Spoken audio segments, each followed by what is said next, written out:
সন্তানের দিকে ইমান দগ্ধি কণ্ঠে দাওয়াত দিয়া বলে, রে আম্মা,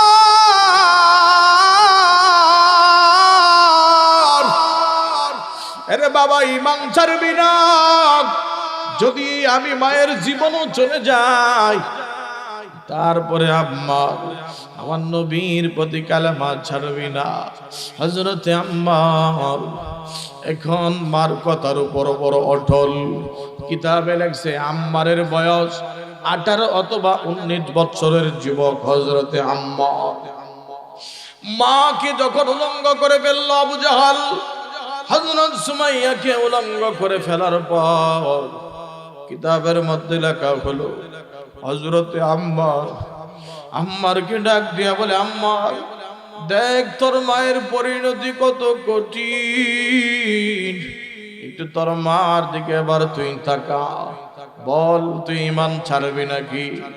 উলঙ্গ করে ফেলার পর হযরত সুমাইয়া রাদিয়াল্লাহু আনহা বসে পড়ল। আম্মার চোখ নিচের দিকে দিয়া এই সময় আল্লাহকে ডাক দিয়ে বলি, ওগো আল্লাহ, আবার মায়ের এই কঠিন পরিণতি, আল্লাহ জমিনটা তুমি একটু ফাঁকা করে দাও, ওই জমিনের মধ্যে আমি আম্মার ঢুকে যাব। এত কষ্ট সহ্য করতে পারি না।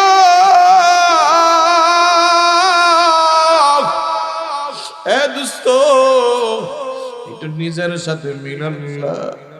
যদি আপনার মারে আপনার সামনে উলঙ্গ করে দেয়, আপনার কেমন লাগবে? তাও যদি ইমানের জন্য হয়। আমার ভাইরা রে, একটু ভালো করে শুনবা। এমন সময় আবু জেহেল আবার ডাক দেয়, আম্মা এখনো বল ইমান ছাড়বি নাকি, নবীর কালেমা ছাড়বি নাকি বল। হযরতে সুমাইয়া নিজেকে আড়াল করে বইসা নিচের দিকে তাকায়া উচ্চ কণ্ঠে ডাক দেয়া বলে, সন্তান আম্মার, বাবা ইমান ছাড়বি না। আমি মা যদি মরেও যাই, আমি কোনো এমন কাপুরুষ সন্তান জন্ম দেই নাই। আমি সুমাইয়া কোনো কাপুরুষ সন্তান জন্ম দেই নাই। এমন আল্লাহর নবীর বিরুদ্ধে যায় কাজ করবে এমন সন্তান আমি জন্ম দেই নাই রে আম্মা। তোদের মায়ের জন্য কোনো চিন্তা করবি না বাবা, তুই ইমান ছাড়িস না, আম্মারও ইমান ছাড়ে না, নবীর প্রতি ভালোবাসা আম্মারও ছাড়ে না।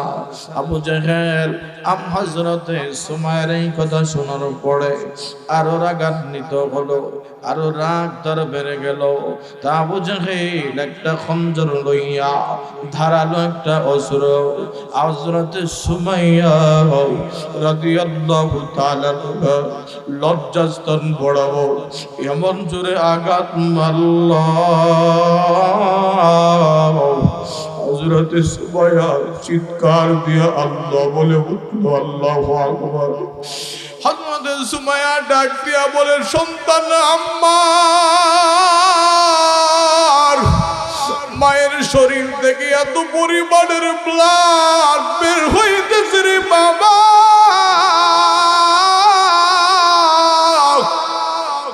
আমি মা মনে কয় আর বেশিক্ষণ বাঁচব না। আম্মা, আমি মা তোরে ওসিয়ত করে যায়, আমি মনে হয় শাহাদাতের পেয়ালা পান করব, কিন্তু তোরে বললাম সন্তান আমার, আবু জাহেলের ভয়ে ইমান ছেড়ে দিস না, আবার নবীর মোহব্বত কলব থেকে দূর করিস না। আমি মা যেদিকেই যাচ্ছি, আমাকে দুনিয়ার মানুষের সামনে উলঙ্গ করেছে আবু জাহাল। দুনিয়াতে আমি লাঞ্ছনা সহ্য করতে পারি, আমি কষ্ট সহ্য করতে পারি, কিন্তু আল্লাহর আদালতে আমি সুমাইয়ার অনেক দাম আছে বাবা, আমি শহীদ হয়ে যাব বাবা। তুই সিরাতাল মুস্তাকিমের পথে আছো, ইহদিনাস সিরাতাল মুস্তাকিম।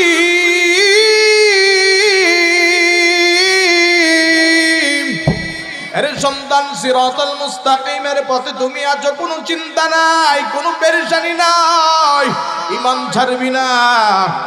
পয়গম্বর মুহাম্মদুর রাসূলুল্লাহ সাল্লাল্লাহু আলাইহি ওয়াসাল্লাম বলেছেন, যদি কোনো ঈমানদার, যদি কোনো মুসলমান বৃহস্পতিবার দিন রজনীতে সূরাতুল কাউসার 1000 বার তেলাওয়াত করা হয়, কতবার? জোরে বলেন কতবার? 1000 বার তেলাওয়াত করা হয়। আর 1000 বার যদি কেউ সাল্লাল্লাহু আলাইহি ওয়াসাল্লাম এতটুক পড়ে, এটাও একটা দুরূদ। এই দুইটা যদি কেউ পড়ে, ওই রজনীতে পয়গম্বর মুহাম্মদুর রাসূলুল্লাহর সঙ্গে স্বপ্নে মুলাকাত হয়ে যাবে। আল্লাহু আকবার বলেন। এই জন্য ভাইরা আমার, যদি নবীর সঙ্গে মুলাকাত হয়, ওই মানুষটা জান্নাতি মানুষ, ঠিক না বেঠিক? আরো জোরে আওয়াজ দিয়ে বলো, ঠিক না বেঠিক? ওই মানুষটা জান্নাতি মানুষ হয়ে যাবে। আমার ভাইরা আমার, এই জন্য আমাদের আমল জানা দরকার। আমরা জানি না বিদায় অনেক আমল করতে পারি না, ঠিক না বেঠিক বলেন? 2 নাম্বার, এই সূরা কেন আল্লাহ নাজিল করলো? নাজিল করার কারণ কি? আমি কেন সূরাতুল কাউসার আজকে আপনাদের সামনে তেলাওয়াত করেছি?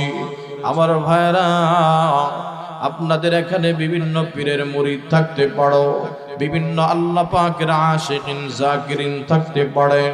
আমাদের সব দল মতানৈক্য শেষে আমাদের একমাত্র উত্তর হলো, আমরা আমাদের বিশ্ব নবীজির উম্মত। কথা বলেন ঠিক কিনা? মুসলমান ভাইরা আমার, এই সূরাটা নাজিল এই জন্য করা হলো, আল্লাহর পয়গম্বর মুহাম্মদুর রাসূলুল্লাহকে আস ইবনে ওয়াইল, আবু লাহাব, আবু জাহেল এরা সবাই পয়গম্বরকে নিবংশ বলে বলে গালি দেয়। কারণ মুহাম্মদুর রাসূলুল্লাহর সন্তান মারা যায়, এই জন্য নবীরে তারা নিবংশ বলে গালি দেয়। আরে মুহাম্মদের তো সন্তানই থাকে না। মুহাম্মদ মারা যাওয়ার পর মুহাম্মদের খানদান থাকবে না, পিটাবাড়ি উজাড় করার মান্য কোনো মানুষ থাকবে না। আল্লাহ রাব্বুল আলামিন পয়গম্বরকে ডাক দিয়া বললেন, নগো আমার পয়গম্বর, এই আস ইবনে ওয়াইলের কথাই মনে কষ্ট নিবেন না নবী, ওয়ালিদ ইবনে মুগীরার কথাই কষ্ট নিবেন না পয়গম্বর। আমি আল্লাহ আমার শানে সূরাতুল ইখলাস নাজিল করেছি পয়গম্বর। ও নবী, সূরাতুল ইখলাস আমি আল্লাহর প্রমাণ বহন করবে, আমি আল্লাহ যে একক এটার প্রমাণ বহন করবে, আমি আল্লাহর অস্তিত্ব যে আছে এটার প্রমাণ বহন করবে। ও পয়গম্বর, আমার শানে সূরাতুল ইখলাস নাজিল করেছি, আপনি নবীর শানে আমি আল্লাহ সূরাতুল কাউসার নামক নিয়ামত দান করে দিলাম। আল্লাহর নবী সাহাবায়ে কিরামের সামনে একদিন এইভাবে বসা আছেন। মায়ার নবী আমার, আপনারা জানেন না ভাইরা আমার, এই সূরা থেকে নবীর প্রেম শিক্ষা দিবে, এই সূরা থেকে নবীর প্রতি ভালোবাসতে কেমনে হয়, এইগুলো আমাদেরকে শিক্ষা গ্রহণ করতে হবে। যারা আমার নবীরে ভালোবাসবা না, তোমাদের বয়ান শোনার কোনো প্রয়োজন নাই। তোমরা আজকের মাহফিলে রাস্তায় দাঁড়ায় আড্ডা দাও, কোনো সমস্যা নাই।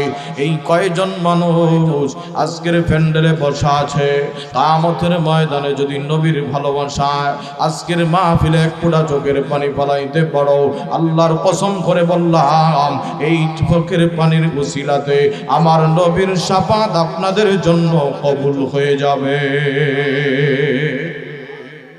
আবার মুসলমান ভাইরা আমার, বিশ্বনবীর চোখ এভাবে খুললেন, আবার বন্ধ করে আবার খুলে, এইভাবে পয়গম্বর বলতেছে, সাহাবায়ে কেরাম জানোনি কেন আমি এমন করলাম?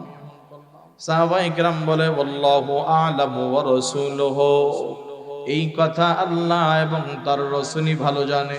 আল্লাহু আকবার বলবেন না? আল্লাহর নবী আবারও বললেন, সাহাবায়ে কেরাম আমি কেন চোখ বন্ধ করলাম জানো? সাহাবায়ে কেরাম আবার বলে আল্লাহু আ'লামু ওয়া রাসূলুহু, আল্লাহ এবং তার রাসূল ভালো জানে। এভাবে একবার নয়, দুইবার নয়, তিনবার নবী এমন করলো।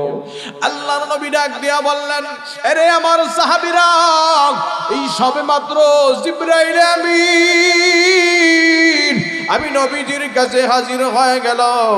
আমি নবীর আয়েশা জিবরাইল বলে, পয়গম্বর, আল্লাহ তাআলা আপনার শানে সূরাতুল কাউসার নাযিল করে দিয়েছে।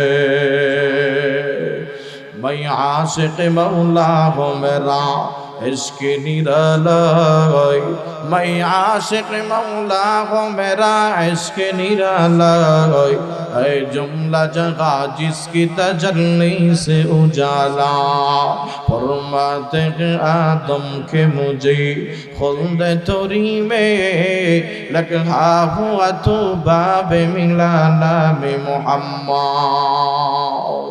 আমার মুসলমান ভাইরা, আমার বন্ধুরা, আমার কথাগুলো গভীর মনোযোগ দিয়ে বুঝতে হবে।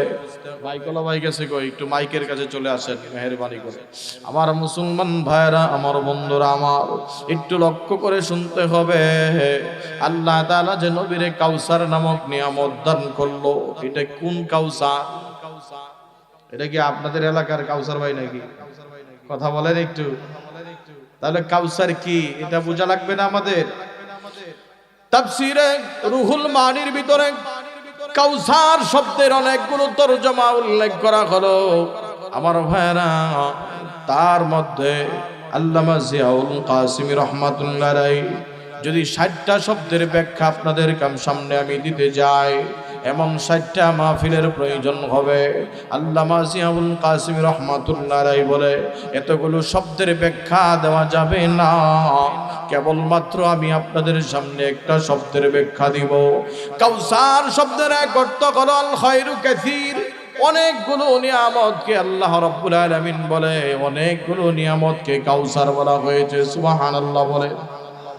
কাউসার শব্দের এক অর্থ হলো কিতাব, ভালো করে বুঝবেন ভাইরা আমার, নোট করবেন।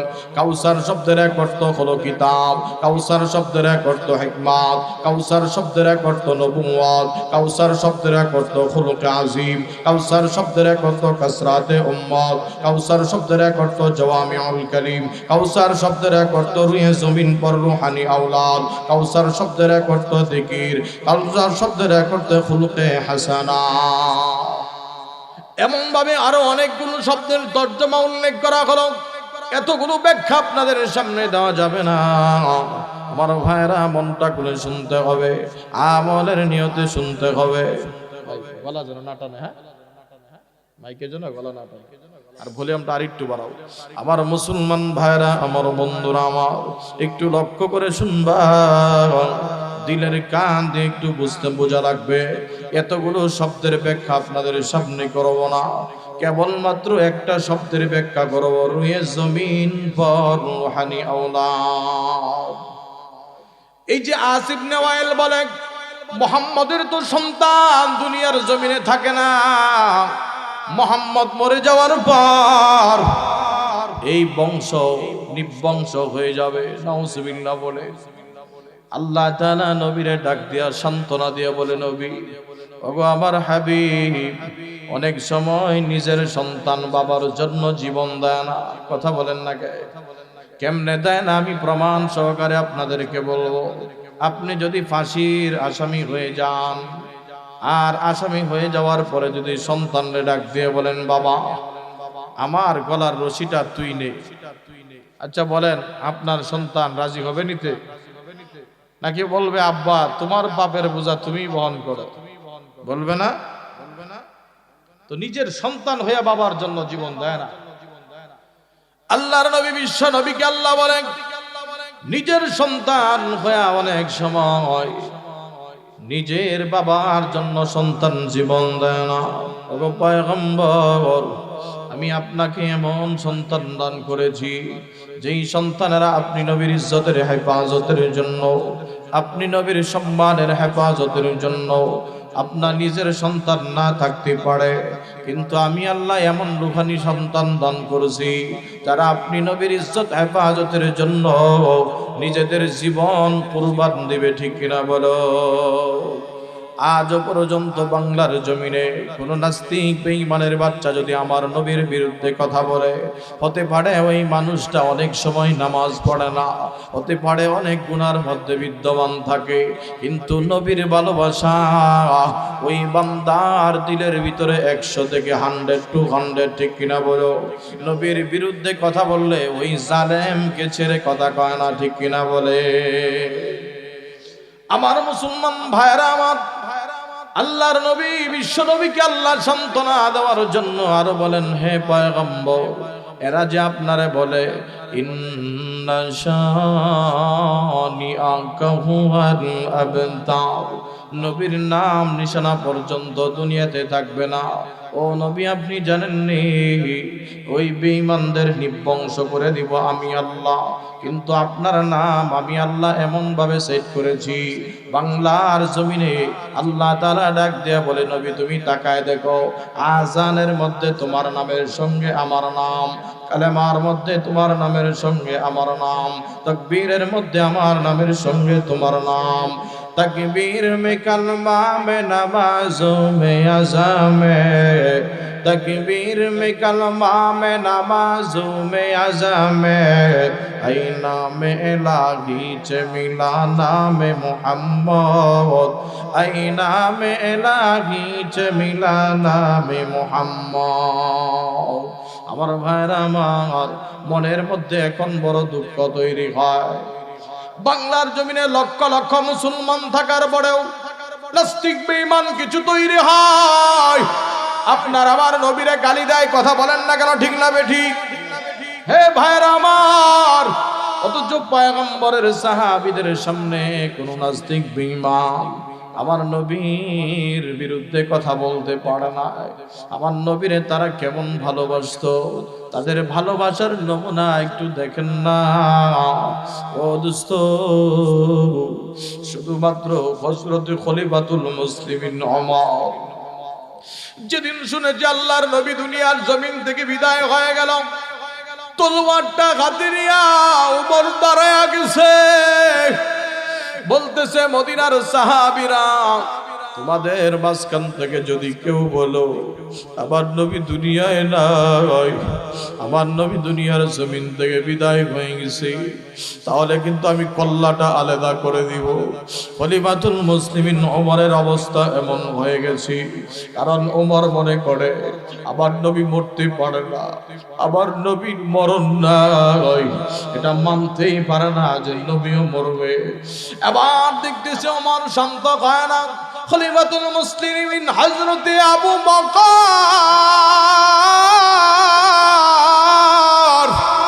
উনি যখন দাঁড়ায় আল্লাহর কোরআনের আয়াত তেলাওয়াত করে, ইন্নাকা মাইয়িতুন ওয়া ইন্নাহুম মাইয়িতুন, হযরত আবু বকর দাঁড়ায় কোরআনের আয়াত তেলাওয়াত করে, কারণ ওমরের সামনে এখন যদি যায় দাঁড়ায়, ওমর তো এখন মেজাজ বড় গরম, কোরআনের আয়াত তেলাওয়াত করতে খলিফাতুল মুসলিমিন ওমর বুঝে ফেলছে, আহারে আমার নবীও তো মানুষ, আমার নবী মরণশীল, আমার নবী দুনিয়ার জমিন থেকে মনে হয় চলে গেছে। অন্যথায় আবু বকর এই আয়াত তেলাওয়াত করতো না। ওই অশান্ত মনের অধিকারী ওমর এখন শান্ত হয়ে গেল।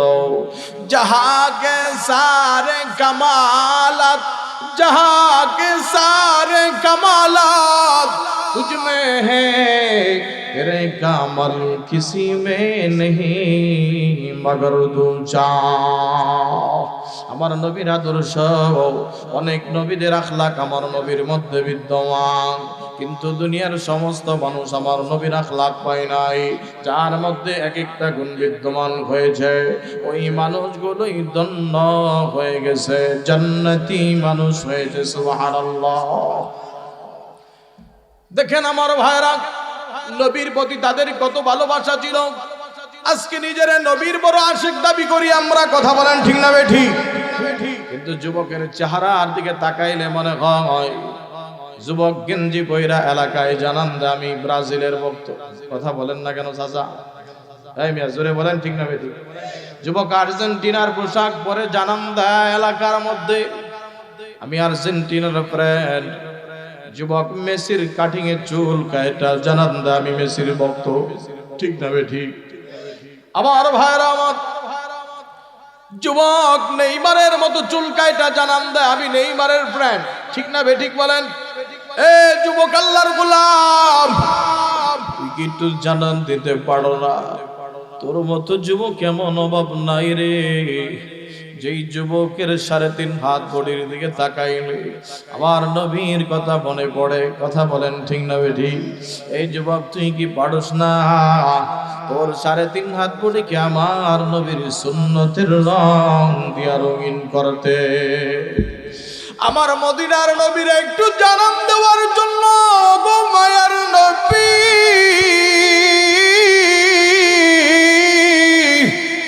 আমি তোমার বড় প্রাণ, আমি তোমার ভালোবাসি। এরে মানিকগঞ্জের এলাকার মুসলমান গো, এ আমার পর্দারের মা মহিলারা পর্যন্ত আমার নবীরে কেমন ভালোবাসে একটু লক্ষ্য করে শুনবা। হযরত সুমাইয়া রাদিয়াল্লাহু তাআলা সিরাতের কিতাবের মধ্যে উল্লেখ করা হলো। আমি কিন্তু আগেই বলছি আপনাদের দিলটা নরম হওয়া লাগবে। কোরআনের কথাগুলো যখন শুনবা, নবীর প্রেম নিয়ে যখনই কথা শুনবা, দিলটা নরম করে শুনবা। কারণ আমরা আমাদের নবীর রূহানি সন্তান, ঠিক কিনা বলো?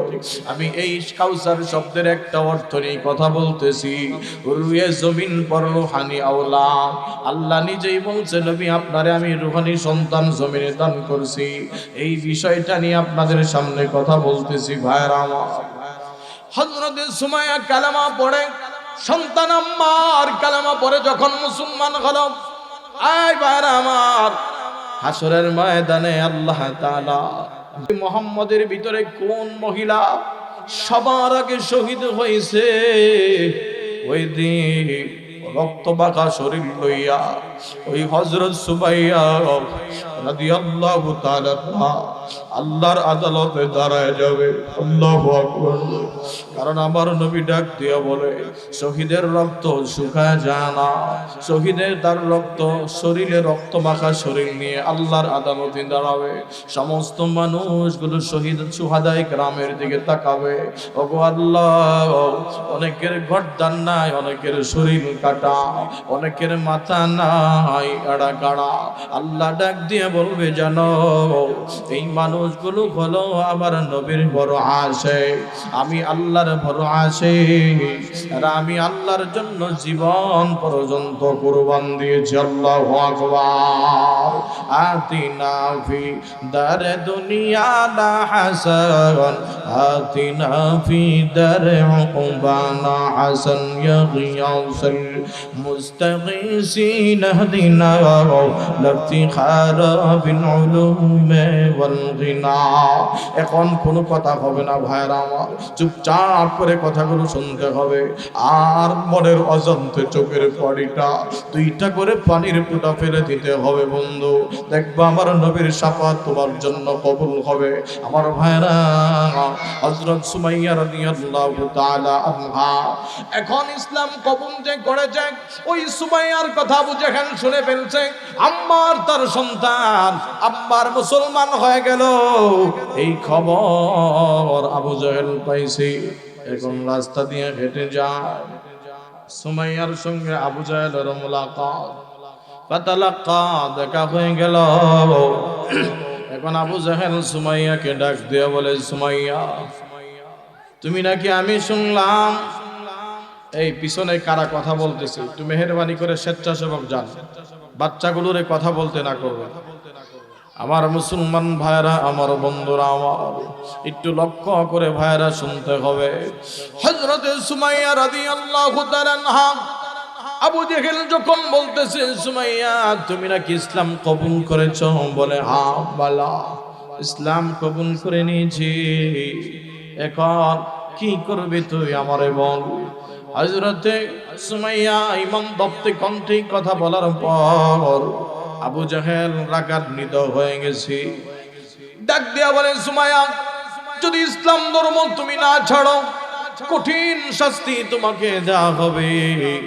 যদি মুহাম্মদের প্রতি তোর ভালোবাসা দূর না হয় আমি তোরে এমন শাস্তি দিব দেখবি কোনদিন তুই ভুলতে পারবি না।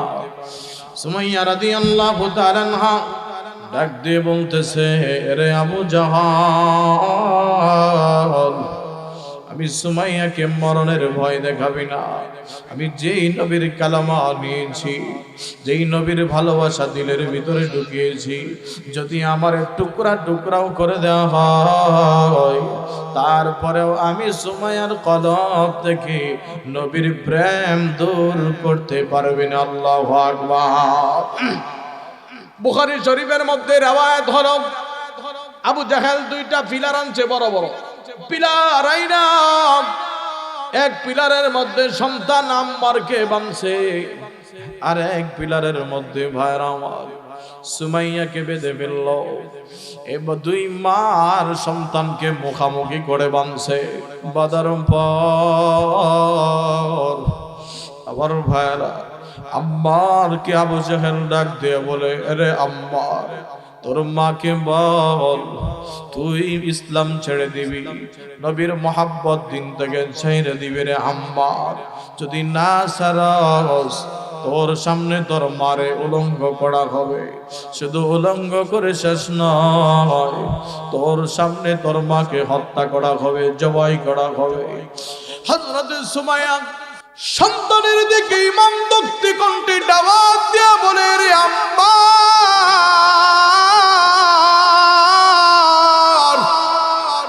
আরে বাবা, ইমান ছাড়বি না।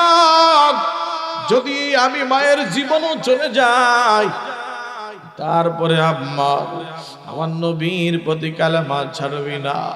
হযরতে আম্মার এখন মার কথার উপর বড় অটল। কিতাবে লেখছে আম্মারের বয়স 18 অথবা 19 বছরের যুবক হযরতে আম্মার। মাকে যখন উলঙ্গ করে ফেলল আবু জাহাল, হযরত সুমাইয়াকে উলঙ্গ করে ফেলার পর কিতাবের মধ্যে লেখা হলো, হযরতে আম্মারকে ডাক দিয়া বলে, আম্মার, দেখ তোর মায়ের পরিণতি কত কঠিন। একটু তোর মার দিকে এবার তুই তাকা, বল তুই ঈমান ছাড়বি নাকি। উলঙ্গ করে ফেলার পর হযরত সুমাইয়া রাদিয়াল্লাহু আনহা বসে পড়ল। আম্মার চোখ নিচের দিকে দিয়া এই সময় আল্লাহকে ডাক দিয়ে বলি, ওগো আল্লাহ, আবার মায়ের এই কঠিন পরিণতি আল্লাহ, জমিনটা তুমি একটু ফাঁকা করে দাও, ওই জমিনের মধ্যে আমি আম্মার ঢুকে যাব। এত কষ্ট সহ্য করতে পারি না।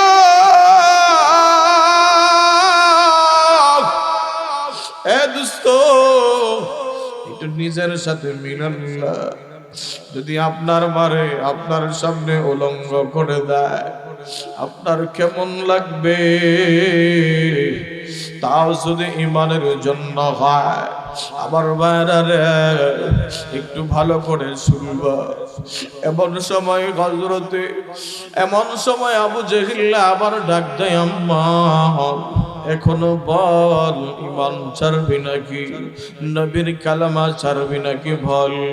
হযরতে সুমাইয়া নিজে একটু নিজেকে আড়াল করে বইসা নিচের দিকে তাকায়া উচ্চ কণ্ঠে ডাক দেয়া বলে, সন্তান আম্মার, বাবা ঈমান ছাড়বি না। আমি মা যদি মরেও যাই আমি কোনো এমন কাপুরুষ সন্তান জন্ম দেই নাই। আমি সুমাইয়া কোনো কাপুরুষ সন্তান জন্ম দেই নাই। এমন আল্লাহর নবীর বিরুদ্ধে যায় কাজ করবে এমন সন্তান আমি জন্ম দেই নাই রে আম্মা। তোদের মায়ের জন্য কোনো চিন্তা করবি না। বাবা তুই ঈমান ছাড়িস না, আম্মারও ঈমান ছাড়ে না, নবীর প্রতি ভালোবাসা আম্মারও ছাড়ে না। আবু জাহেল হযরতে সুমাইয়ার এই কথা শোনার পরে আরো রাগান্বিত হলো, আরো রাগ তার বেড়ে গেল। তা আবু জাহেল একটা খঞ্জর লইয়া ধারালো একটা অস্ত্র হযরতে সুমাইয়া রাদিয়াল্লাহু তাআলা লজ্জাস্থান বড়াবো এমন জোরে আঘাত মারল, হযরতে সুমাইয়া চিৎকার দিয়ে আল্লাহ বলে উঠল, আল্লাহু আকবার। হযরতে সুমাইয়া ডাক দিয়া বলে, সন্তান আম্মার, মায়ের শরীর থেকে এত পরিমাণের ব্লাড বের হইতেছে রে বাবা,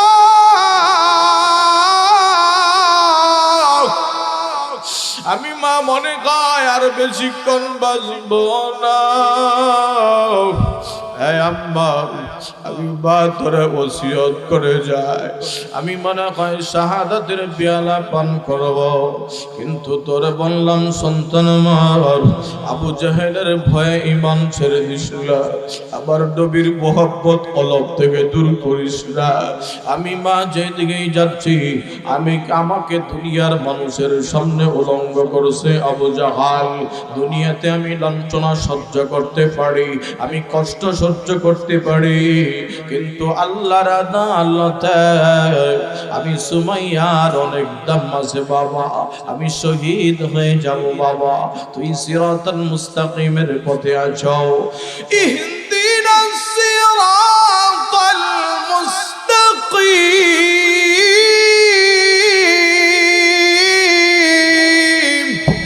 আরে সন্তান, সিরাতাল মুস্তাকিমের পথে তুমি আছো, কোনো চিন্তা নাই, কোনো পেরেশানি নাই, ঈমান ছাড়বি না। তাফসীরুল মানির ভিতরে রাখা হলো, এরপরে হযরত সুমাইয়া এত পরিমাণের ব্লাড বের হলো, তারপরে আবু জাহেলের কাছে ঈমান ছাড়ল না।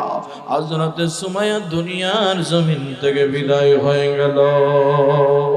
আই বান্দায়ে খোদা চাহুঙ্গা উনকি মুলাকাত, আই বান্দায়ে খোদা চাহুঙ্গা উনকি মুলাকাত, জলদি সে আবাইতে সন হযরত কি নসিহাত। এই জন্য ভাইরা আমার, তাদের ভালোবাসা আমার নবীর প্রতি এত ছিল, আর আপনার আর আমার ভালোবাসা।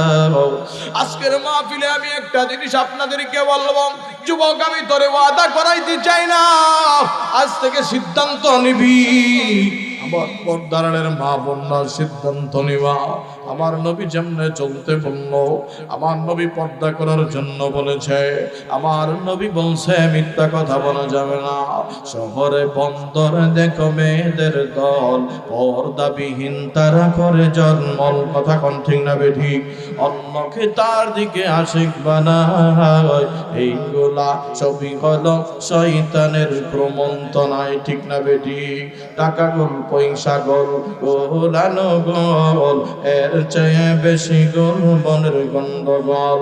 কাক কালো, কোকিল কালো, কালো মনের হিংসালি, দিন তিতা আরো তিতা, নিন্দা তিতা ঘর, এর চেয়ে বেশি তিতা 203-এর ঘর, কথা কোন ঠিক না বেঠিক? আমার মুসলমান ভাইরা আমার, আমরা যদি নবীর প্রকৃত আশিক হয়ে থাকি, আল্লাহর গোলাম, আমাদের ভিতরে কোনো হিংসা থাকবে না, আমাদের ভিতরে কোনো কিবির থাকবে না। এ যুবক ভাইরা, তোর মুখের মধ্যে আজকে দাড়ি নাই রে, এখানে কত মুরব্বি বাবা আছে, কি সুন্দর দাড়ি, যদি কবরে চলে যায়, গোলামিও যায়, ওই মুরব্বিকে দেখে আল্লাহর ফেরেশতারা পর্যন্ত সম্মান দিবে দাড়ি দেখা। আজকে বাংলার জমিনে হিসাব করে দেখা হয়েছে, বাংলাদেশের ভিতরে মুরব্বির চাইতে যুবকের সংখ্যা বেশি মারা যাচ্ছে। কথা বলেন না কেন? হ্যাঁ, কারণ কি জানেন? কারণ যুবক গুলা নবীর আদর্শ ফলো করে, নবীর কথা মতো চলে না, তারা ইহুদি বেঈমানদেরকে এখন ফলো করে। কথা বলেন না কেন? আপনি এই 25 সালের হিসাব টানতে দেখেন পত্রিকা, মুরব্বির চাইতে যুবকের সংখ্যা বেশি মারা গেছে। এই জন্য যুবক ভাইদের আমি বলবো, দেখেন একটা গান হইলে মনে করেন মমতা জাফর একটা গান, তো যুবক ফুলানের জোয়ার হয়ে যায়, কথা কয় না কে? তো বাংলা কথা ওখানে কমর নাচানো দেখার জন্য যায়, ঠিক না? কিন্তু বড় আফসোস যুবক, তোকে এমন শাস্তি দেওয়া হবে, দুনিয়াতে বন্ধুর অভাব নাই, নবীর আশিক না হয়ে যদি মরে যাও, কবরে যাওয়ার পরে তোর কবর আর আমার নবীর রওজার পর্দা খুলে দেওয়া হবে। আল্লাহর নবীকে ফেরেশতারা বলবে, নবী দেখেন ও কি আপনার উম্মত কিনা? আবার নবী বলবে, না, ওর মুখে কোনো সুন্নতের লেবাস নাই, পর্দা ফেলে দাও, আমি ওর জন্য শাফাআত করতে পারবো না। মায়ার নবী তোর দিকে তাকাবেও না, চেহারা ঘুরিয়ে ফেলবে যুবক।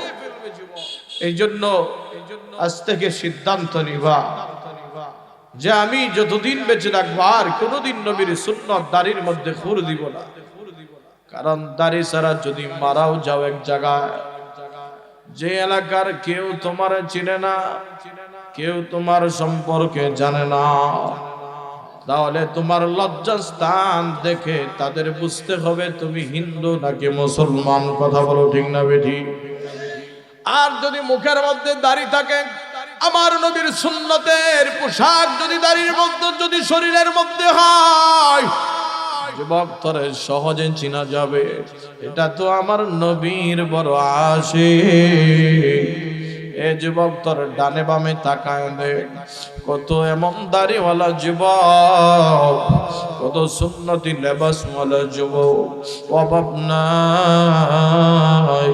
সেনাবাহিনীর মধ্যে অভাব নাই, নৌবাহিনীর মধ্যে অভাব নাই, পুলিশের মধ্যে অভাব নাই। কথা কোন ঠিক না বেঠি?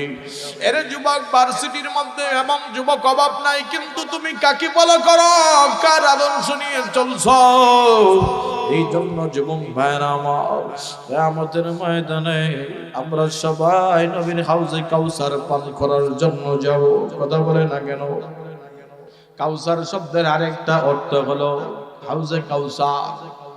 এ মানে কাউসার নামক নিয়ামত, যেই পানিটা এত সুমধুর মিষ্টি হবে, সুস্বাদু মিষ্টি, যেদিন সূর্য এক হাত উপরে চলে আসবে ভাইরা আমার, সমস্ত মানুষগুলো পানির পিপাসার জন্য দৌড়াবে, চিৎকার করবে, নবীর সামনে সিরিয়াল ধরবে একদল মানুষ।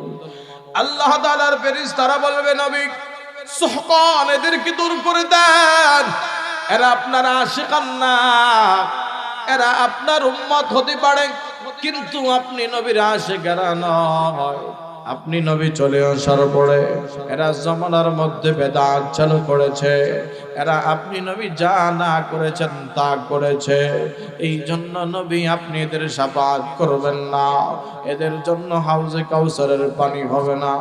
এই জন্য ভাইরা আমার, আজ থেকে সিদ্ধান্ত নিবা, আমার মরণ আমার জীবন আমি সব আল্লাহ এবং তার রাসূলের পথে বিলিয়ে দিব। ঠিক কিনা বলো? আমার ভাইরা আমার, বুখারীর একটা হাদিস আপনাদের সামনে বলতেছি। খলিফাতুল মুসলিমিন, আপনার হাতটা দেখাই, হাতটা বের করে। আল্লাহর নবী এভাবে হযরত ওমরের হাত ধরলেন, ধরে হাঁটতেছেন। তো খলিফাতুল মুসলিমিন হযরত ওমরকে আল্লাহর নবী ডাক দেয়া বলেন, ইয়া ওমর, লা ইউমিনু আহাদুকুম হাত্তা আকুনা আহাব্বা ইলাইহি মিন ওয়ালিদিহি ওয়া ওয়ালাদিহি ওয়ান নাসি আজমাইন। এই ওমর, একটা মানুষ ততক্ষণ পর্যন্ত প্রকৃত মুমিন হয় না যতক্ষণ পর্যন্ত আমি নবীকে তার নিজের জীবনের চাইতে, তার বিবি, তার সন্তান, মা বাবার চাইতে আমি নবীরে ভালো না বাসবে, ততক্ষণ পর্যন্ত মুমিন হয় না। হযরত ওমর চুপ হয়ে নবীর হাদিস শুনতেছে। আল্লাহু আকবার বলে। আমার ভাইরা সবাই আমার সঙ্গে বলেন, আমি নবীজির পাগল। বলেন, আমি নবীজির পাগল, আমি মদিনার পাঙ্গাল। কথা বলেন ঠিক না বেঠিক?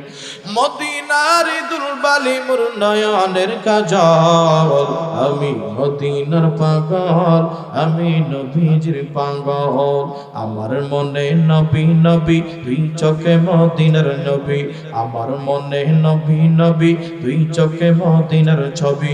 মদিনার নবীর জন্য রাজি জীবনের সকাল, আমি নবীজির পাগল, আমি মদিনার পাগল। কথা কোন ঠিক না বেঠি? আমার মুসলমান ভাইরা, আমার বন্ধুরা, আমার নবীকে এমন পরিমাণের ভালোবাসতে হবে হযরতে ওমর। এই হাদিস শোনার পর ওমর ডাক দেয়া বলেন, পয়গম্বর, আমি আপনারে আমার বিবির চাইতে বেশি ভালোবাসি। সুবহানাল্লাহ। সন্তানের চাইতে বেশি ভালোবাসি। ভাইরা, আমি অযথা কোনো কথা বলতেছি না, আপনাদের ঈমান বৃদ্ধির জন্য কথাগুলো বলতেছি, ভালো করে শুনবা। ওমর বলে, পয়গম্বর, আমার সন্তান আদি বাবা মা বিবি সবার থেকে আপনারে বেশি ভালোবাসি, কিন্তু নিজের জীবন থেকে না। আল্লাহর নবী তখন বললেন, লা ইউমিনু আহাদুকুম, আয় ওমর, এখনো পর্যন্ত সত্যিকারের ঈমানদার হতে পারো নাই। আল্লাহু আকবার বলে। আমার মুসলমান ভাইরা আমার, হযরত ওমর একটু চুপ থেকে নবীকে ডাক দেয়া বলে, নবী, অল্প কিছুক্ষণ সময় ভেবে দেখলাম আপনি নবীকে আমি ওমর আমার নিজের জীবনের চাইতেও বেশি ভালোবাসি গো নবী। আমার মুসলমান ভাইরা আমার, দেখেন, আমি কিন্তু একটু আগে বললাম, যুবকরা আমার নবীরে কেমন ভালোবাসো। তোমার মতো এমন যুবকের অভাব নাই। নবীর সাহাবীদের যুগের কথা আমি নাই আপনাদেরকে শোনাইলাম। 1400 যুগের পরের একটা ওয়াকিয়া আপনাদের সামনে আমি বলতেছি, ভালো করে বুঝবা। হযরতে জালালউদ্দিন রুমি রাহমাতুল্লাহ আলাইহি, মস্ত বড় একজন ওলির নাম হযরত জালালউদ্দিন রুমি রাহমাতুল্লাহ আলাইহি, মদিনায় একটা কাফেলা নিয়ে 14 জনের মতো এক মানুষ লইয়া মদিনায় গেছে। মদিনায় যাওয়ার পর জালালউদ্দিন রুমি তাবু স্থাপন করলো। তাবু স্থাপন করার পর দুপুরের খাবার দাবার করে ময়লাগুলো, খাবারের উচ্ছিষ্টগুলো ভাইরামাল একটা জায়গার মধ্যে ফেলে দিছে। তো দেখে সন্ধ্যা হয়ে গেল, একটা সুন্দর যুবক এই গোশতের উচ্ছিষ্টগুলোরে চুষে চুষে খাইতেছে। সুবহানাল্লাহ, আল্লাহু আকবার বলবেন না? তো জালালউদ্দিন রুমি এই ছেলেটাকে তৎক্ষণাৎ ডাক দেয় নাই, লজ্জা পাবে বিদায়। জালালউদ্দিন রুমি রাহমাতুল্লাহ আলাইহি যুবকটা আর অপেক্ষায় আছে, দেখি আরেকবার আসে কিনা। দেখি পরের দিন আবারও যুবকটা সেম কাজ করতেছে। জালালউদ্দিন রুমি বড় মায়া নিয়ে ডাক দিছে, রে যুবক,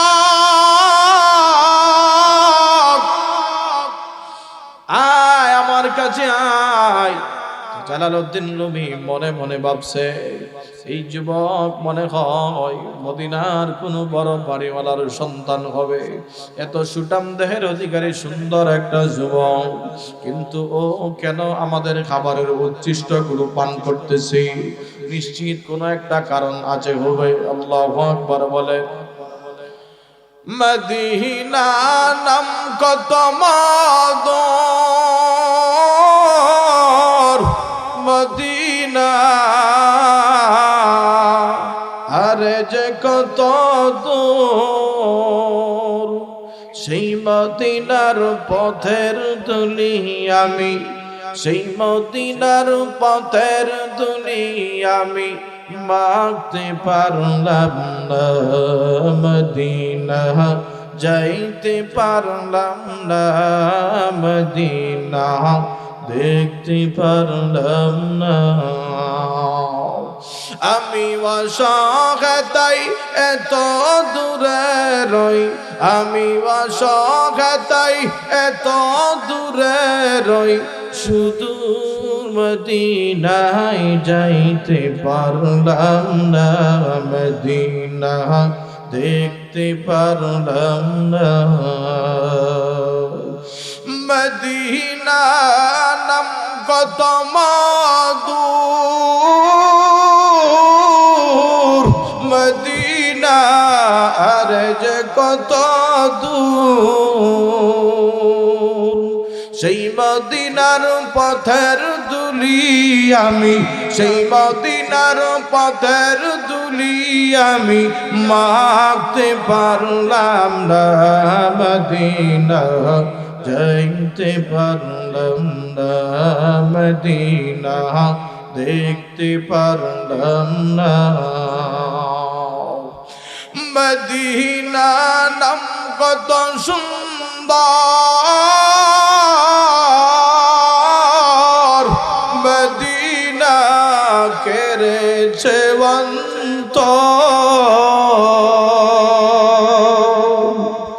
মদিনা নাম কত সুন্দর মদিনা কেড়েছে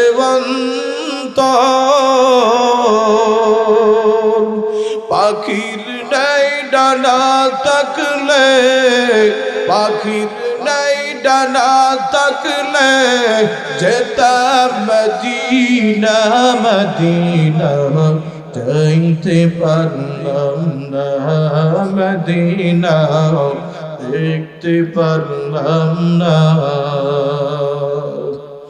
আমার মুসলমান ভাইরা আমার জালালউদ্দিন রুমি রহমাতুল্লাহ আলাইহি আল্লামা জালালউদ্দিন রুমি রহমাতুল্লাহ আলাইহি যুবকটারে ডাক দেই যুবক তুই মদিনায় আসছো আমরাও মদিনায় এসেছি কিন্তু যুবক তোমার পরিচয়টা আমার একটু খুলে বলবা তুমি মদিনার কোন রাজ পরিবারের সন্তান যুবক যুবক আল্লামা জালালউদ্দিন রুমির চেহারার দিকে তাকায় বুঝে ফেলছে এটা সাধারণ কোনো মানুষ হবে না আল্লাহু আকবার বলে চেহারা থেকে যেমন নূর চমকায় নিশ্চিত কোনো আল্লাহর ওলি হবে আল্লাহু আকবার আউলিয়ারা করে উকবা ইখতিয়ার জাগলারা করে দুনিয়া ইখতিয়ার আশিকারা বিল্লাত মযহব জুদাস আশিকারা বিল্লাত মযহব জুদাস জালালউদ্দিন রুমির চেহারার দিকে তাকায় বলে ওগো আল্লাহর ওলি আপনার সামনে তো মিথ্যা কথা বলা যায় না আমি মদিনার কোন রাজ পরিবারের সন্তান নও আমার বাড়ি সুদূর ওই সিরিয়াতে মদিনায় আসছি তাহলে যুবক মদিনাতে কেন আসছো জানেননি আমি একদিন ঘুমের ঘরে গেলাম ঘুমের ঘরে যাওয়ার পর আমার ভাইয়েরা এই কথার আগে আপনারা শুনবেন ভালো করে জালালউদ্দিন রুমি রাহমাতুল্লাহ আলাইহি যুবককে প্রশ্ন করে যুবক ঠিক আছে তুমি মদিনার কোনো বাড়িওয়ালা না মদিনায় তুমি মুসাফির আমরাও মুসাফির আল্লাহু আকবার বলেন তাহলে তোমার কাছে আমার প্রশ্ন আমরা উচ্ছিষ্ট খাবারের উচ্ছিষ্টগুলো ফেলে দিয়েছি গতকালকে সন্ধ্যা সময় তুমি এগুলো খেয়েছো আজকে আসছো খাবারের জন্য যুবক আসলে ঘটনা কি আমারে খুলে বলবা জালালউদ্দিন রুমিকে যুবকটা ডাক দিয়ে বলে আল্লাহর লিঙ্গ আমার বাড়ি সিরিয়ায় সুদূর সিরিয়া থেকে আমি গাড়ি ছাড়া কিছুদিন আগে আমার বাবা মারা গেল মা মারা গেল আমি মা বাবার একজন সন্তান পৃথিবীতে আমার আপন বলতে আর কেউ নাই আমি আমার নবীকে বেশি পরিমাণের ভালোবাসি নবীর প্রতি আমি সব সময় দুরুদ সালাম পাঠ করি আল্লাহু আকবার দুরুদ সালাম গো আমার কয় নবী মুস্তাফা তোমরা যদি যাও গো মদিনা আল্লাহু আকবার বলে আগের সঙ্গীত গুলো শুনলে আমাদের দিনটা কেড়ে যাইতো কথা বলেন ঠিক নাকি ঠিক পিয়ার নবী মুস্তাফা পিয়ার নবী মুস্তাফা আল্লাহু আকবার বলে মুসলমান ভাইরা আমার বন্ধুরা আমার যুবকটারে আমার জালালউদ্দিন রুমি বলে যুবক তারপরের ঘটনাগুলো খুলে বলো ওই সিরিয়াতে আমার বাড়ি আমি যখন ব্যবসা বাণিজ্য বন্ধ করে রাতের বেলায় আশার নামাজ পড়ে আমি ঘুমিয়ে গেলাম আমার ঘুমের ঘরে আমার নবী হাজির হলো। আল্লাহু আকবার বলে। আমার যুবক না আমারে আমার নবী ডাক দেয়া কই, যুবক তুই তোর মা বাবার টেনশন করো যুবক, তোর কি মনে চায় না তুই আমি নবীর রওজা মুবারক জিয়ারত করবি? যুবক এই কথা শোনার পর বলে, আমি তো পাগল পড়া হয়ে গেছি। কিছু খাবার নিয়ে আমি সিরিয়া থেকে যখন মদিনার উদ্দেশ্যে রওনা হলাম, আমার ভাইরা আমার জালালউদ্দিন রুমিকে যুবক বলে, আমি আসছি দুই সপ্তাহ হয়ে যাবে। একদিন গেল, 2 দিন গেল, আমার সমস্ত খাবারগুলো শেষ হয়ে গেল। শেষ হয়ে যাওয়ার পর মদিনাতে আমি যেই জায়গায় অবস্থান করতেছি, 1 সপ্তাহ পরে আমি তাকায় দেখি আমি সোজা হয়ে দাঁড়াইতেও পারি না। আপনি না খায়া কয়দিন থাকতে পারবেন? কথা বলে না। থাকতে পারবেন 1 সপ্তাহ? মারা যাইবেন মিয়া। দেখেন নবীর প্রতি তার কেমন প্রেম। যুবক ডাক দিয়া বলে, জানেননি আমি মদিনায় কোনো মানুষ আমার পরিচিত নাই।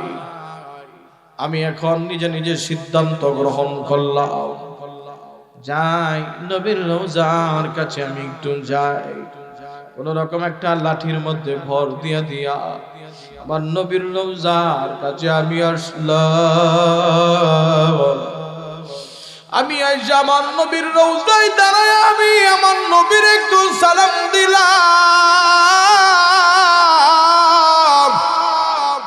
আসসালামু আলাইকা ইয়া রাসূলুল্লাহ। আমি নবীর রওজায় দাঁড়ায় দুরূদ ও সালাম পাঠ করলাম। হুজুর জানেননি আমি তাকায় দেখি আমার পেটের সমস্ত ক্ষুধা নিবারণ হয়ে গেল। কাদের কুদরত তুদারি বর কামাল, আনতা রব্বি আনতা হাসবি যুল জালাল ইয়া ইলাহি, তু মেরা মাবুদ হ্যায় ইয়া ইলাহি, তু মেরা মাশউক হ্যায়। হুজুর আপনি জানেননি গো আল্লাহর ওলি, প্রতিদিন আমার যখন ক্ষুধা খায় আমি আইসা আমার ক্ষুধা নিবারণের জন্য এভাবে নবীর রওজার কাছে আমি যুবক দাঁড়ায় যাই, আর আমি নবীর রওজার কাছে এভাবে সালাম দেই, আমি দুরূদ পড়ি। এই 1 সপ্তাহ যাবত এটাই আমার খাবার। আল্লাহু আকবার। এগুলো পড়লেই দেখি আমার ক্ষুধা নিবারণ হয়। আজকে যখন আমি দেখলাম একটা নতুন তাবু দেখা যায়, গতকালকে দেখা ভাবতেছি আরে আমি তো একজন মানুষ, 1 সপ্তাহ হয়ে গেল, 2 সপ্তাহ হয়ে গেল, খাবারের সঙ্গে আমার কোনো মুলাকাত নাই। আমি আপনাদের তাবুর সামনে দিয়ে যাচ্ছিলাম, ওই খাবারটা দেখে আমার জিহ্বার লাজ্জাত বেড়ে গেল। দেখি খাবারের একটু টেস্ট নিয়ে কেমন লাগে। আমি এই জন্য আপনাদের খাবারের মহাব্বতে পড়ে আপনাদের খাবারের উচ্ছিষ্ট গুণ আমি পান করলাম।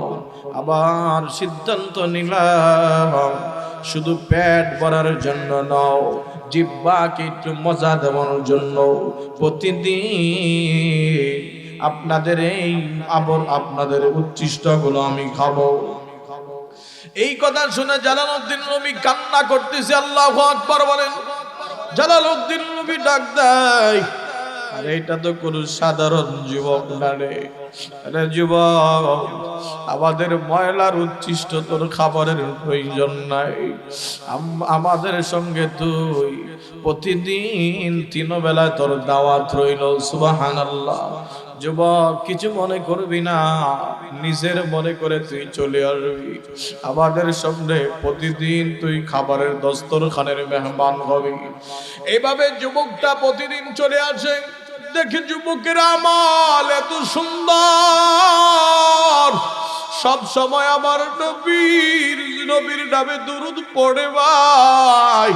জালালউদ্দিন রুমি রহমাতুল্লাহ আলাইহি 14 জন মানুষের কাফেলা নিয়ে আসছে।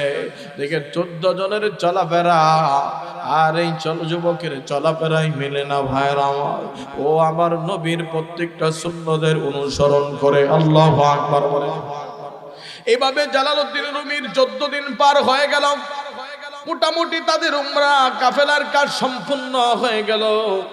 আবার তারা মদিনা থেকে রোমে চলে যাবে ভাইরা আমার। তো যুবকরে জালালউদ্দিন রুমি যুবকের প্রতি বড় মায়ায় পড়ে গেছে। জালালউদ্দিন ডাক দিয়ে কয়, আরে যুবক, আগামীকালকে তো আমরা চলে যাব রে যুবক। ওই প্রতিদিনের মতো আগামীকালকে সকালে একটু দ্রুত চলে আসবি, তোর সঙ্গে আবার কিছু পার্সোনাল কথা আছে। জালালউদ্দিন রুমি রাহমাতুল্লাহ আলাইহি এর কথা শুনে যুবকটা চলে আসে। ফজরের নামাজ পড়ে পড়ে সাথে সাথে চলে আসলো। চলে আসার পর আবার বাইরা মনটা নরম করে দিবেন বন্ধু। জালালউদ্দিন রুমি দেখে আইসা তাঁবুর মধ্যে কান্না করতেছে। যুবক ডাক দিয়া বলে, ওগো আল্লাহর ওলি, আপনি কেন এমন ভাবে কাঁদতেছেন? জালালউদ্দিন ডাক দিয়া কয়, রে যুবক, আমি তোর বড় মায়ায় পড়ে গেছি। আবার তো মনটা চাই আবার আমি তোর আবার রুমে চইলা যাই রে যুবক। আমি তোরে আনছি 3টা প্রশ্ন করার জন্য। একটা মানুষ ভালো থাকার জন্য, দুনিয়াতে সুখে থাকার জন্য 3টা জিনিসের প্রয়োজন হয়। 1 নাম্বার, এই মানুষটা সুখে থাকার জন্য সুন্দর একটা বাড়ির প্রয়োজন হয়। কথা কোন ঠিক না বেটি? যুবক, আমি তোরে সুন্দর একটা বাড়ি বানায় দিব। 2 নাম্বার, বাড়ি হয়ে গেলে সুন্দর একটা বিবির প্রয়োজন হয়। যুবক, তোরে একটা সুন্দর মেয়ের সাথে তোর বিবাহ দিব। আরে যুবক, 2 নাম্বার গেল। 3 নাম্বার, তোরে আমি একটা সুন্দর গাড়ি দিব। যুবক, এই 3টা জিনিস আমি তোরে দান করব, তুই যদি আমার সঙ্গে রুমের মধ্যে যাও। যুবক এই কথা শুনে জালালউদ্দিন রুমি তো প্রস্তাব করলো, যুবক বল, 3টা জিনিস দিলে তুই আমার সঙ্গে রুমে যাবি কিনা? কারণ তোরে আমার রাইখে যাইতে মনে চায় না, কারণ আমি চলে গেলে তুই কি খাবি, এই জন্য তোর প্রতি আমার বড় মায়া হয় রে যুবক। যুবকটা কিছুক্ষণ চুপ থাকলো। চুপ থাকার পর জালালউদ্দিন রুমি রহমাতুল্লাহি আলাইহি যুবকটা ডাক দিয়া বলে, ওরে জালালউদ্দিন রুমি, আমি রোম দেশে যাব, একটা শর্ত আমার পূরণ করতে হবে। ওই বল যুবক, তোর কি এমন শর্ত যেটা আমার উপর করণ লাগো? বলে, জালালউদ্দিন, আপনি তো আমারে বাড়ি দিবেন, গাড়ি দিবেন, সুন্দর বিবি দিবেন। এই জালালউদ্দিন রুমি, আপনার রুম দেশের মধ্যে আমার মদিনার নবীর রওজার মতো একটা রওজা, আপনার রুমের মধ্যে আমারে দিবেননি।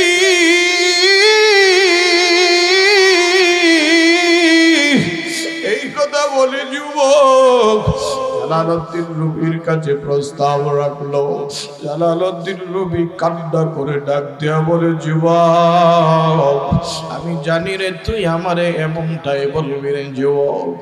এ যুবক, মদিনার নবীর রওজা মদিনায় ছাড়া কোথাও নাই। মদিনার নবীর রওজা মদিনা ছাড়া কোথাও পাওয়া যায় না।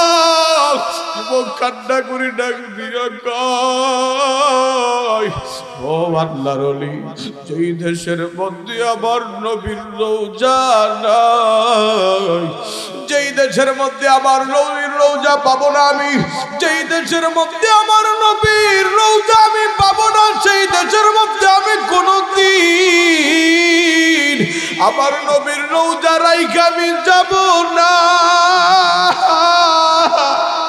আমার মুসলমান ভাইরা, হে যুবক ভাইরা, এই যুবক তো একটা যুবক ছিল, এর দিলের অবস্থা দেখ আর তোর দিলের অবস্থা তুমি দেখো। তোমার প্রতি তাকাইলে তো মনে হয় তোর ভিতরে আমার নবীর সুন্নতের ভালোবাসা নাই। মদিনার নবী আজ পর্যন্ত উম্মতের মায়ায় ওই যে রওজায় ধারের মধ্যে নবী উম্মতি উম্মতি উম্মতি করে আজও কান্দে। কথা বলেন না কেন বাবা, ঠিক না বেঠিক আমার ভাইরা? এই জন্য আজ থেকে সিদ্ধান্ত গ্রহণ করবা, নিজের 3.5 হাত বডি আমার নবীর সুন্নতের রঙে রঙিন করব। আল্লাহ তাআলা এই জন্য নবীরে ডাক দেয়া বলে, ও পয়গম্বর, আপনার সন্তান নাই বিদায় আপনি কোনো পেরেশানি করিবেন না। আমি আল্লাহ আপনার এমন সন্তান দান করেছি, ইন্না আতাইনাকাল কাউসার। আল্লাহু আকবার। আপনাকে আমি কাউসার নামক নিয়ামত দান করেছি নবী। আপনি এই যে আপনারে আমি আল্লাহ তাআলা এত বড় একটা নিয়ামত দান করেছি, এই নিয়ামতের শুকরিয়া আদায় করার জন্য আপনি নবী খুশিতে আমি আল্লাহর জন্য ফাসাল্লি লিরাব্বিকা ওয়ানহার, আপনি নবী নামাজ পড়েন এবং আমি আল্লাহর রাস্তায় কুরবানি করব। সুবহানাল্লাহ। অথচ আমার ভাইরা, আপনাদের উপরে আমি একটা মাসালা ছাড়ি, কারো উপর দিমিত রাইখা বলতেছি। যদি আমি হুজুর আপনাদেরকে বলি আপনাকে নামাজ পড়তে হইব না, আপনাকে নামাজ সব আমি দিয়ে দিব, তাহলে আমারে মানবেন? একটু কথা বলেন না বাবা। আমি যদি বলি নামাজ দরকার নাই, বাংলাদেশের সবচেয়ে বড় হুজুর ধরেন আব্দুল মালেক শাহ হুজুর, আমাদের ম্যাডাম খালেদা জিয়ার যিনি জানাজা পড়াইছে, হুজুর যদি বাইতুল মুকাররম থেকে বলে যে বাংলাদেশের মানুষের নামাজ দরকার নাই, 10 মিনিটও লাগবো না, 1 সেকেন্ডের ভিতরে ওনার চাকরি যাবো। কথা বলেন না কেন? তাইলে যদি কোনো বাবার মাজারের কোন লোক যদি বলে নামাজ লাগবে না, তাহলে এটা মানবেন নাকি? আমরা আল্লাহর ওলিদেরকে ভালোবাসি, বাসবো, কিন্তু যেই অলির কাছে গেলে আমার নবীকে পাওয়া যাবে, আমার আল্লাহকে পাওয়া যাবে, তাকে ভালোবাসবো। কথা বলেন ঠিক না বেটি? তো নবী আজ পর্যন্ত বুখারীর হাদিসে আছে যে কোনদিন আমার নবীর কোন নামাজ কাজা নাই।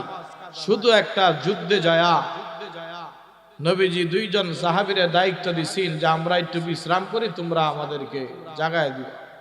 তো একজন ঘুমায় গেছে, আর একজন যে নামাজে দাঁড়াইছে, মাশাআল্লাহ, এই দিক দিয়ে সূর্য উদিত হয়ে যাবে এমন অবস্থা, ফজরের রক্ত কাজা হয়ে যাবে এমন নামাজ, মানে নামাজের প্রতি তার কত ইশক।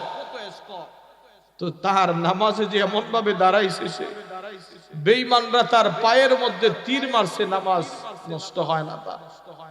শরীরের রক্ত যেই সাহাবী ঘুমায় আছে ওর শরীরে পড়ছে, এভাবে টপকে টপকে পড়তেছে। এরপরে ওইটা মনে করছে গিরে আমার শরীরে ভিজা কি পড়ে, দেখে ওইটা নামাজ পড়ে।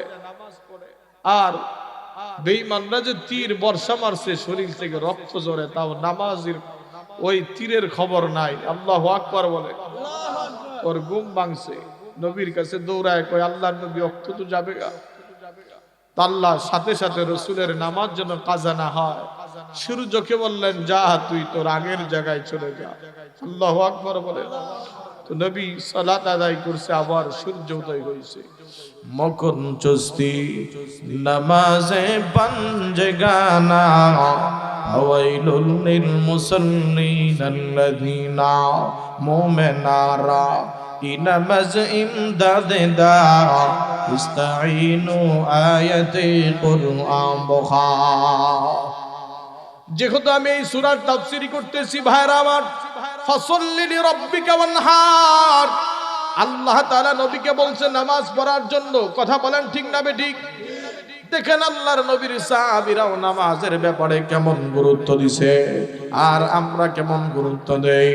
আজান কানে শুনিয়া কেমনে তাকো ঘুমায়া, আজান কানে শুনিয়া কেমনে তাকো বসিয়া, কবরের আযাবের কথা একটু স্মরণ করো না। চিন্তা করে দেখো না, কবরে কি যাইবা না, এই কবরে আল্লাহ ছাড়া সঙ্গী কেহ পাইবা না। চিন্তা করে দেখো না, কবরে কি যাইবা না। মাউতু কাসিন কুল্লু নাসিন সারে ভুল, কবর বাইতিন কুল্লু নাসিন দাখিলু। নবীর সাহাবায়ে কেরামের নামাজের প্রতি কত গুরুত্ব ছিল ভাইরা আমার। হযরত আব্দুল্লাহ আনসারী রাদিয়াল্লাহু তাআলা আনহু তো মসজিদে নববী থেকে বিলাল আযান দেয়, আযান দেওয়ার পর হযরত আব্দুল্লাহ আনসারীর কথা অভিযোগ আসছে যে নবীজি ও প্রতিদিন সবার পরে মসজিদে নববীতে ঢুকে। আমাদেরও কিন্তু এরকম কিছু মুসল্লি আছে বাবা, ও সবার পরে জুমার নামাজ আইবো।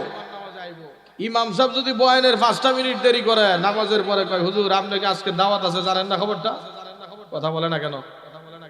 ইমাম সাহেব বলে আজকে যে দাওয়াত আছে আপনি কি এটা জানেন না? বয়ানে তো দেরি করছেন কে? আচ্ছা ভাই, ওর দাওয়াত খাইতে মন চাইতে তোরা নামাজ পড়তে কইছে কেডা? তুই যা দাওয়াতেই ডুব দিয়া থাক। কথা বলেন না কেন? মুত্তাকি বান্দা তো দাওয়াতের চিন্তা ভুলে যাবে যে আমার ইবাদত করে এরপরে যদি জুডাও পাই যায় ওটা খাবো।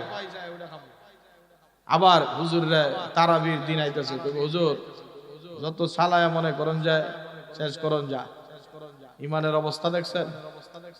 যত আপনি যত চালায় ট্রেন চালাইতে পারেন, যদি ইমাম সাহেব 20 মিনিটে চালায়, আরে ভাই আপনি যে ইমাম রে এটা বলতেছেন, উনি যদি তসবিহ তালিম ঠিক মতো না করে সমস্যা তো আপনার হইব, কারণ আপনি তো ওনারে প্রেসার কিউট করতেছেন। আপনি তাকে বলবেন হুজুর আপনি রিল্যাক্সে আপনার যেভাবে সুন্দর হয় নামাজ পড়াতে এইভাবে পড়াবেন।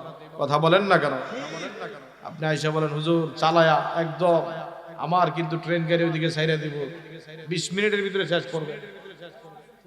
আল্লাহ হেফাজত করুক। বলেন আমি রাগ করতেছেন নাকি বাবা? এটি বাস্তব কথা বলতেছি। 2 নাম্বার আছেন আব্দুল্লাহ আনসারীর ব্যাপারে অভিযোগ আইলো। উমরও অভিযোগ দিল নবী আপনার এই সাহাবী কি শুরু করছে। নবী আব্দুল্লাহ আনসারীর বাড়িতে আসছে, ভালো করে বুঝবা। আবার নবী আয়েশা ডাক দিছে, রে আব্দুল্লাহ আনসারী। কথা বাজি ভিতর থেকে কোনো আওয়াজ নাই। আবারও আল্লাহর নবী ডাক দিছে, রে আব্দুল্লাহ আনসারী। এরকম 3টা ডাক দেওয়ার পর আব্দুল্লাহ আনসারী ঘর থেকে কোনো উত্তর দেয় না। মুসলমান আল্লাহর নবী দাঁড়ায় আছে, ভিতর থেকে আব্দুল্লাহ আনসারী কাঁদতেছে, হারে কেমনে নবীর সামনে অবস্থায় যায়। বিবি দ্রুত নামাজ শেষ করার পরে কাপড় পইরা আল্লাহর নবীর সামনে আয়েশা কান্না করে বলে, ওগো মায়ের নবী আপনি আমারে মাফ করে দিবেন নবী, আমি দেরি করে ফেলছি, ভুল হয়ে গেছে। নবী বলে, আব্দুল্লাহ তুমি প্রতিদিন মসজিদে নববীতে পড়ে যাও, নামাজ পড়ে আবার দ্রুত চলে আসো। কারণ কি রে আব্দুল্লাহ? আব্দুল্লাহ আনসারী ডাক দিয়া বলেন, পয়গম্বর, ওগো মায়ার নবী গো, ও আল্লাহর পয়গম্বর, এই যে আমার শরীরে একটা পোশাক আপনি দেখতে পান নবী, আমার শরীরে একটাই জামা, আর আমার কোনো জামা নাই গো নবী। আমি এত কম কেন দেরি করলাম জানেন? আপনার পিছে যখন নামাজ পড়ে আমি দ্রুত কেন চলে আসি নবী? আউয়াল ওয়াক্তে আমার বিবিও নামাজ পড়ার জন্য যেন নামাজ পড়তে পারে, আমার বিবি ঘরের কাজ করে, ততক্ষণ আমার ঘরে একটা গর্ত বানানো আছে, ওই গর্তের মধ্যে আমি যায় দাঁড়ায় থাকি নবী গো।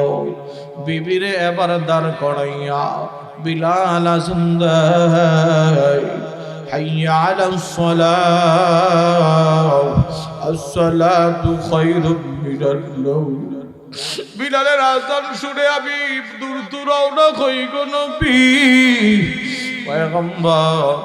দেরি না করে দ্রুত চলে আসি, কারণ জানেন নেই আমার ঘরে মাত্র একটাই জামা নবী। আমি নামাজ পড়ে এসে আমার বিবির দেই, আমার নামাজের সময় হলে আমি মসজিদে যাই। আল্লাহর নবী ঘটনা শোনার পরে বিশ্ব নবী কান্না করে ডাক দেয়া বলে, রে আব্দুল্লাহ আনসারী,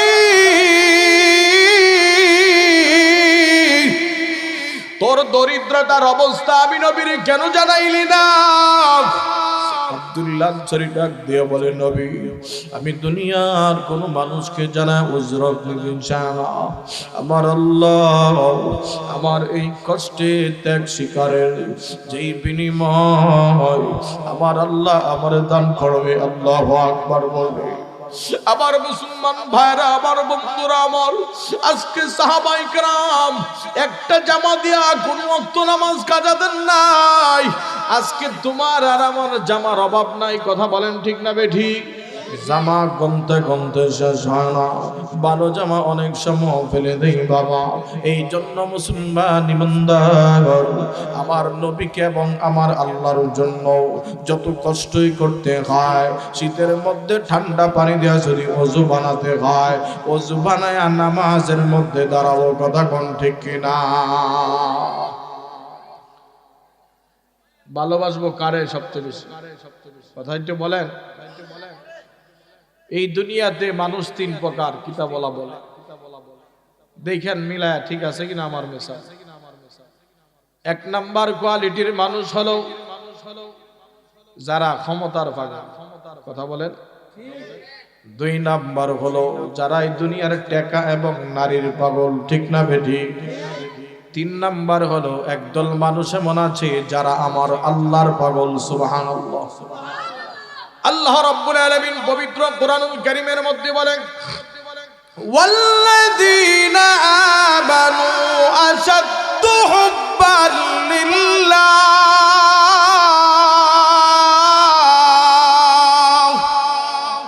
আল্লাহ রাব্বুল আলামিন বলেন তিন নাম্বার কোয়ালিটির মানুষের কথা উল্লেখ করে তুলে বলে, আল্লাহ এমন কিছু মানুষ আমি আল্লাহ দুনিয়াতে বানাইছি যেই মানুষগুলো দুনিয়ার ক্ষমতার পাগল নাও, যেই মানুষগুলো দুনিয়ার নারীর পাগল নয়, যেই মানুষগুলো দুনিয়ার সুন্দরী নারীর পাগল নয়, ওই মানুষগুলো আমি আল্লাহর বরং পাগল। এরা আমি আল্লাহ কি আসতে বার ময়দানে জয়া খুঁজা, চরমনার ময়দানে যায় আমি আল্লাহরে খুঁজা, আজকের মাহফিলে আইসা আমি আল্লাহরে খুঁজে, কথা বলেন ঠিক না বেঠিক? এরা শুধু আমি মালিকের ভালোবাসা তাদের কলবের মধ্যে খায়, আমার নবীর ভালোবাসা তাদের দিলের মধ্যে খায়।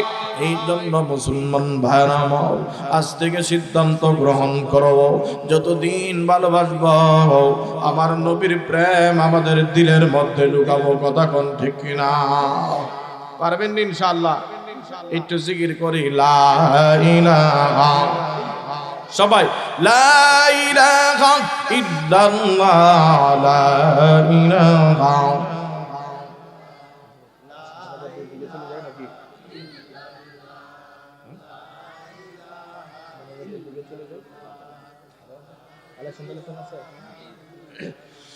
লা ইলাহা ইল্লাল্লাহ মুহাম্মাদুর রাসূলুল্লাহ।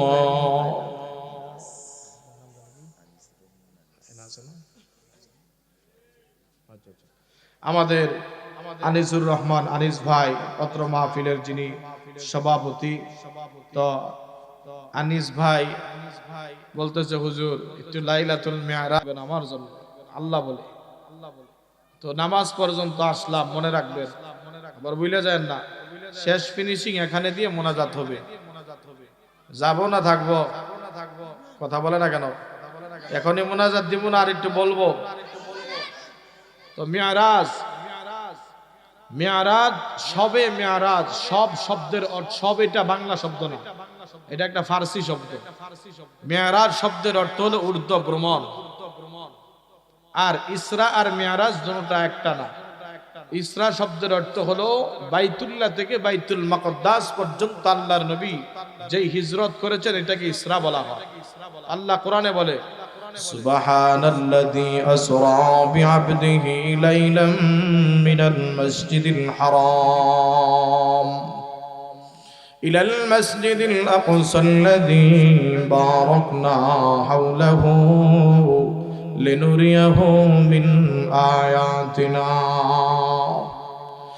ইন্নাহু হুয়াস সামিউল বাসীর।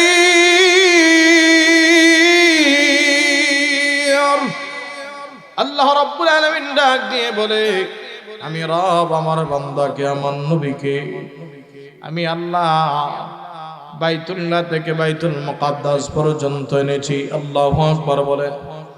আপনার আমার নবী কিসের মাধ্যমে নবীজি মেরাজে গিয়েছেন? এটা খচ্চরের চাইতেও একটু বড় আকৃতির।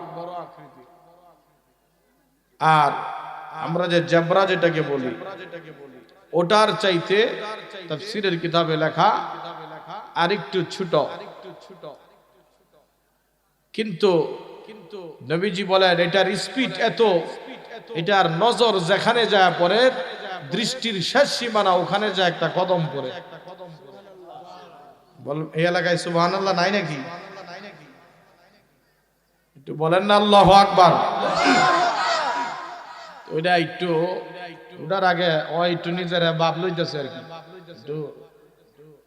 তো জিবরাইল ডাক দিয়া কয়, বুরাক তুই জানোস না কে আজকে তোর পিঠে উঠবো? যেই নবীরে আল্লাহ না বানাইলে পৃথিবী কাল কায়নাত বানাইতো না। সুবহানাল্লাহ। এমন একজন মানুষ তোর উপরে উঠবে। এ বুরাক, এইটা সাধারণ কোন নবী না, সমস্ত নবীদের নবী। আল্লাহু আকবার। তো বুরাক এবার কান্না আরম্ভ করে, লজ্জায় মাথা নত করে ফেলছে। আল্লাহর নবী বুরাকের মধ্যে উঠার পর দেখেন প্রতিমধ্যে কিছু ঘটনা নবীর সঙ্গে ঘটে গেল। আমার ভাইরা, আমার বন্ধুরা, আমার আল্লাহর পয়গম্বর বুরাকে ওইটা বাইতুল মুকদ্দাসে যাওয়ার আগে আগে তাফসীরে রুহুল মানির ভিতরে বলা হলো 3 বার আমার নবীর সিনা চাক হয়েছে, অপারেশন হয়েছে। বলবো নাকি? 1 নাম্বার হলো আল্লাহর পয়গম্বর যখন হালেমাতুস সাদিয়ার ঘরে ওই সময় একবার সিনা চাক হয়েছে।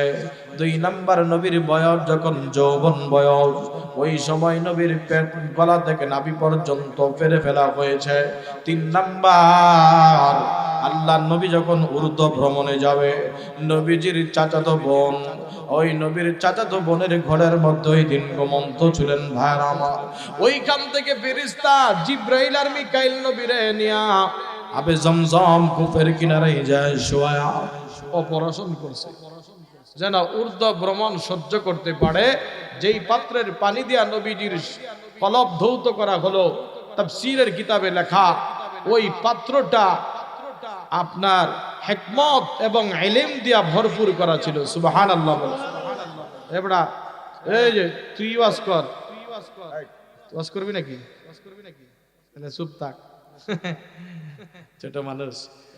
আমার মুসলমান ভাইরা আমার, এরপরে নবীকে যখন নিয়ে রওনা করা হলো, আল্লাহর পয়গম্বর মুহাম্মদুর রাসূলুল্লাহ যেহেতু ওদিকে যাচ্ছি তাহলে তো বলার প্রয়োজন হয়। নবীজি জিবরাইলকে বলে, জিবরাইল জান্নাতের কাছাকাছি চলে আসছি নাকি? আল্লাহু আকবার বলে। আল্লাহ নবীরে কয়, জিবরাইল নবী জান্নাত এখনো এত দূর আর আপনি কইতেছেন এখনো তো জান্নাতের 20 ভাগের 1 ভাগ রাস্তাও আসলাম না। আমি তো জান্নাতের সুঘ্রাণ পাইতেছি। নবী এটা জান্নাতের সুঘ্রাণ না, আপনি যে সুঘ্রাণ পাইতেছেন এখনো তো বাইতুল মুকদ্দাসই আসলাম না। এটা হলো ফেরাউনের দাসী, নাম জানেননি দাসী? ফেরাউনের দাসীর কবর এই জায়গার মধ্যে বিদ্যমান। মা শ্বেতা, কি নাম তার? একটু বলেন না, সবাই বলেন কি নাম? মা শ্বেতা। তার 2 সন্তান এবং তার কবর। এই মা শ্বেতার কাহিনীও এরকম। আমার ভাইরা আমার, আল্লাহর নবী বললেন কি ঘটনা? জিবরাইল খুলে বলো। জিবরাইল বলে পয়গম্বর, মা শ্বেতা ফেরাউনের মেয়ের চুল আশ্রাইতে ছিল, চিরুনিটা হাত থেকে পড়ে গেছে। পড়ে যাওয়ার পরে মা শ্বেতা বলছে বিসমিল্লাহ বলে চিরুনি উঠাইছে। তো এই কথা যায় মা শ্বেতার মেয়ে তার বাবারে বলে দিছে, পালক মাইয়া, যে বাবা এই মহিলা তো তোমারে মানে না, মানে আরেক আল্লাহ। তো ফেরাউন মা শ্বেতারে ডাকছে, মা শ্বেতা তুমি রব হিসাবে কাকে মানো? আনা রব্বুকুমুল আলা, আমি তো সবচেয়ে বড় রব। মা শ্বেতা ডাক দিয়ে বলে ফেরাউন, তোর যেই মালিক আল্লাহ, আমি ওই মালিক রে মানি। আমারও সৃষ্টিকর্তা যিনি, তোরও সৃষ্টি যিনি করেছেন সেই আমার আল্লাহ। আল্লাহু আকবার বলে। আর নবী হিসাবে মানি লা ইলাহা ইল্লাল্লাহু মুসা কালিমুল্লাহ। আর নবী হিসাবে মানি মুসা নবীরে। ফেরাউনের মেজাজ তো আরো গরম হয়ে গেছে। জিবরাইল নবীরে ঘটনা শোনায়, বলবো না কিনা চলে যাব? কথা বলে না আমার ভাইরা আমার। হযরত জিবরাইল বলে পয়গম্বর, ফেরাউন মা শ্বেতারে বলতেছে ঈমান ছাড়বি কি ছাড়বি না বল। যদি না ছাড়স তাহলে তেলের ডেক বসায় দিব 3 জনের জন্য। 3টা বলেন কয়টা? 3টা তেলের ডেক বসানো হলো। বসানোর উপর মা শ্বেতা ডাক দিয়ে বলে ফেরাউন, যতই মরণের ভয় দেখাস, ওই তেলের ডেকে আমাদের মরণ নয়, ওটার মধ্যেই আমাদের জান্নাত। ফেরাউন এই কথা শুনে কয় তাই নাকি? দাঁড়া, তোর সামনে তোর বড় সন্তানটারে কল্লা কেটে ওই তেলের মধ্যে বাজি করা হবে। এখনো সময় আছে, বল। মূসার আল্লাহর উপর ঈমান ছেড়ে দিছি, আমি ফেরাউন রে আল্লাহ হিসাবে মানি, এখনো বল। তখন ডাক দিয়া বলে কোনোদিন সম্ভব নয়। এবার জল্লাদ রে ফেরাউন আদেশ দেয়, এ আমার পর্দারের মা বোনেরা, তোমরা ভালো করে বুঝবা ঈমান কাকে বলে। আজকে আমাদের ঈমান এত দুর্বল। এ ভাই, সত্যিকারে ঈমানদার কোনোদিন মিথ্যা কথা বলতে পারে না। কথা বলেন ঠিক না বে ঠিক? তোমার আর আমার ঈমানের মধ্যে পার্থক্য আছে। যে ঈমান মুখে ফাঁকা বলি, যে ঈমান সত্য কথা বলতে পারে না, যে ঈমান রাজপথেতে লড়াই জানে না, সে ঈমান কলবে না, মুখের মধ্যে শুধু ফাঁকা বলি। কথা কোন ঠিক কিনা বেঠি? যে ঈমান রাজপথে দাঁড়ায় কথা বলতে পারে না, বেঈমানের সামনে দাঁড়ায় সত্য কথা বলতে পারে না, যেই মহিলার ঈমান পর্দা শিখাইতে পারে না, বেপর্দা ভাবে এমন জায়গায় যায়, অমুক পুরুষের কাছে যায়, ওই মহিলা সত্যিকারে ঈমানদার হতে পারে না। ঈমান 6 প্রকার, ভালোভাবে বুঝবা। কয় প্রকার? 6 প্রকার ঈমান। 6 প্রকার। 1 নাম্বার, আমানতু বিল্লাহি ওয়া মালাইকাতিহি ওয়া কুতুবিহি ওয়া রুসুলিহি ওয়াল ইয়াউমিল আখিরি ওয়াল কদরি খাইরিহি ওয়া শাররিহি মিনাল্লাহি তাআলা ওয়াল বা'সি বা'দাল মাউত। এই শব্দের অর্থগুলো আপনারা জানেন। আল্লাহর উপর ঈমান আনা। আমানতু বিল্লাহি, আমি আল্লাহর উপর ঈমান আনছি। ওয়া মালাইকাতিহি, সমস্ত ফেরেশতাগণের উপর ঈমান আনছি। ওয়া কুতুবিহি, আল্লাহর কিতাবের উপর ঈমান আনছি। তার রাসূলের উপর ঈমান আনছি। ভালো মন্দ তাকদীরের উপর ঈমান আনছি। আখিরাতের উপর ঈমান আনছি। এইভাবে ঈমানকে 6টা প্রকারে যারা কলব দিয়ে বিশ্বাস করে, মুখে স্বীকার করবে, এর নামই হলো প্রকৃত ঈমানদার। কথা কোন ঠিক কিনা? তো মা শ্বেতার সামনে বড় সন্তানটারে জবাই করা দেওয়া হলো। একটু নিজের সঙ্গে বাবা মিলান। মা বোনদেরকেও বলছি আপনারাও একটু মিলান। যদি আপনাদের সামনে আপনাদের সন্তানকে জবাই করা হয়, তাহলে আমার মা বোনেরা আপনাদের অবস্থাটা কেমন হবে? আমার মা বোনেরা আপনাদের অবস্থাটা তাহলে কেমন হবে একটু চিন্তা করে দেখো। সন্তানটারে জবাই করে কল্লাটা কাইটা তেলের ডেকের মধ্যে দিয়ে দিল। মা সেটা চোখের সামনে দেখতেছে, আহারে আমার কলিজার টুকরা সন্তান তেলের মাঝে এমন বাজি হইল, পানির মধ্যে খড়কুটা ভেসে যায় দেখবেন, এমন হাড্ডিগুলো খড়কুটার মতো উপরে ভেসে উঠলো। মাসিদাকে আবার ফেরাউন ডাক দিয়া বলে, রে মাসিদা, বড় সন্তানের জবাই করছি, কোলের বাচ্চাটার এখন জবাই করবা, এখন সময় আছে, বল। আল্লাহকে মানি না কোনো, বল আল্লাহর উপর ঈমান আনবো না। মা সেটা ডাক দিয়ে বলে, কোনোদিন সম্ভব নয়। ফেরাউন, তুই যদি কুলের বাচ্চারাও জবাই করো, আমাকেও টুকরা টুকরা করো, তারপরে আমি ঈমান ছাড়ব না। সুবহানাল্লাহ। কুলের বাচ্চাটারে জল্লাদ এবার ধরে নিয়ে, দুধের বাচ্চা ভাইরা আমার, মা সেটা কান্না আরম্ভ করেছে। আহারে, মার সামনে ছোট বাচ্চাটারে জবাই করতেছি, কেমন জালেম, ওর অন্তরটা কত শক্ত দিলের অন্তর। ফেরাউন জবাই কইরা যখন দ্বিতীয় তেলের ডেকের মধ্যে শিশু বাচ্চাটার দেহটা এবং মাথাটা ফালায় দিল, কেমন জানি অবস্থা। মা সে তার ইমানটা একটু দুর্বল এমন প্রকৃতির হয়ে যাচ্ছে। এমন সময় আজব ঘটনা ঘটে গেল, ওই সন্তানটারে তেলের মধ্যে ফালানোর পরে সন্তানটা তেল তাইখা মাথাটা একটু উঁচা কইরা মারে ডাক দিয়া বলে, রে আমার মা,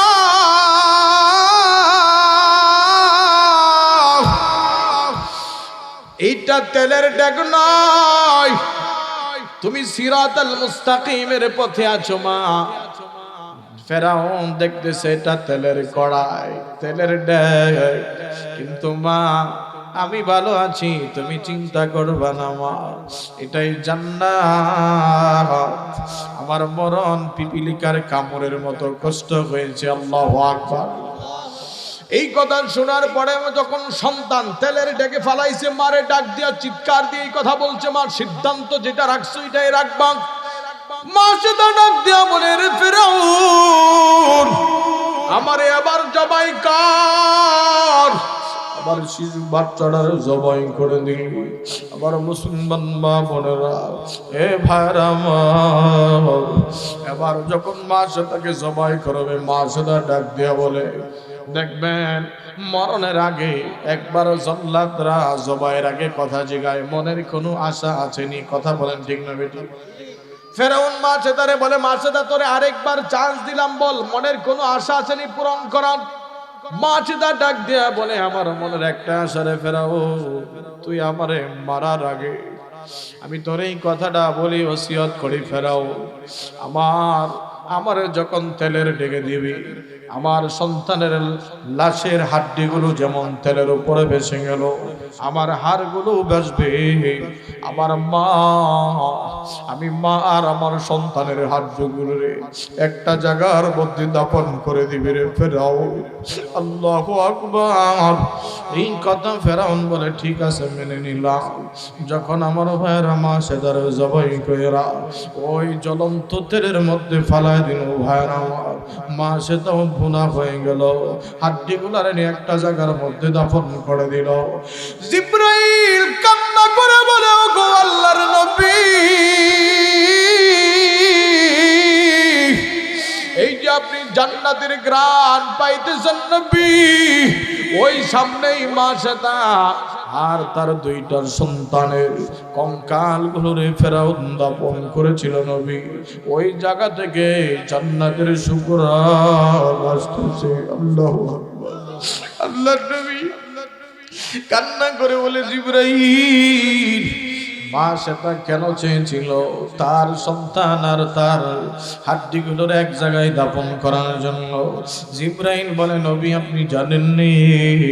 মা সেটার মনের মধ্যে আশা ছিল আল্লাহ রাব্বুল আলামিন কিয়ামতের ময়দানে যেদিন ডাক দিয়া বলবে, মিনহা খলাকনাকুম ওয়া ফিহা নুঈদুকুম ওয়া মিনহা নুখরিজুকুম তারাতান উখরা।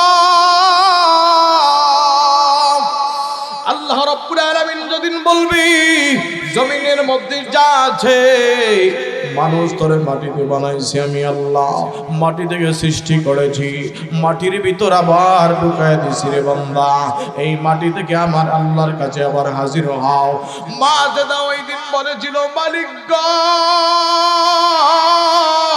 ময়দানে মাহশরে যেদিন আপনি সমস্ত মানুষগুলারে বলবেন আমার আদালতে হাজিরা দেন, ওই দিন আমি আবার আল্লাহর কাছে আমার গলা কাটা দুইটার সন্তানের মাথা লইয়া, আমি মায়ের গলা কাটা মাথা লইয়া, যেই দিন সমস্ত মানুষগুলা নিজেদের মাথা সহ আল্লাহর কাছে হাজিরা দিব, ওই দিন আমার সন্তানের মাথা কাটা থাকবে, আমি ফেরাউনের দাসী, আমার মাথা কাটা থাকবে, আল্লাহর আদালতে আমি যাব। সমস্ত মানুষেরা আমাদের দিকে তাকায় থাকবে, আল্লাহ এরা কারা, এদের মাথা নাই। ওই দিন আবার আল্লাহ কুদরতি মুখ দিয়া ডাক দিয়া বলবে, বান্দা বান্দি এরা বলো ওই মা সেতার সন্তান আর মা সেতা, যারা আমি আল্লাহর জন্য তাদের জীবন কুরবান দিয়েছিল। এই জন্য বাইরা আমার পর্দার মা বোনেরা, এই মা সেটার মতো ইমান নিয়া কবরে যাইবা, মরতে দেরি হবে রে বাবা, কবর থেকে সুগ্রাণ বের হতে দেরি হবে না, কথা কোন ঠিক কিনা? আল্লাহ নবীরে বলে, নবী এটাই মা সেটার কবরটা, সুগ্রাণ আসতেছে।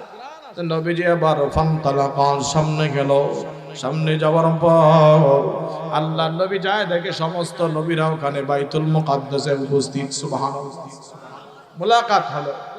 এখন জিবরাইল কয়, নবী আজানের তো সময় হয়েছে। জিবরাইল আল্লাহরে বলতেছে, আল্লাহ এই জায়গার মধ্যে তো মুসা কালিমুল্লাহ উপস্থিত, ইব্রাহিম খলিলুল্লাহ আছে, এখন যে আমি আজান দিব, আশহাদু আল্লা ইলাহা ইল্লাল্লাহ এই শব্দের পরে আশহাদু আন্না মুহাম্মাদার রাসূলুল্লাহ বলবো, নাকি আশহাদু আন্নার পরে মুসা কালিমুল্লাহর নাম বলবো, আশহাদু আন্নার পরে ইব্রাহিম খলিলুল্লাহর নাম বলবো, আশহাদু আন্নার পরে ঈসা রূহুল্লাহর নাম বলবো, নাকি আশহাদু আন্নার পরে আদম সফিউল্লাহর নাম বলবো?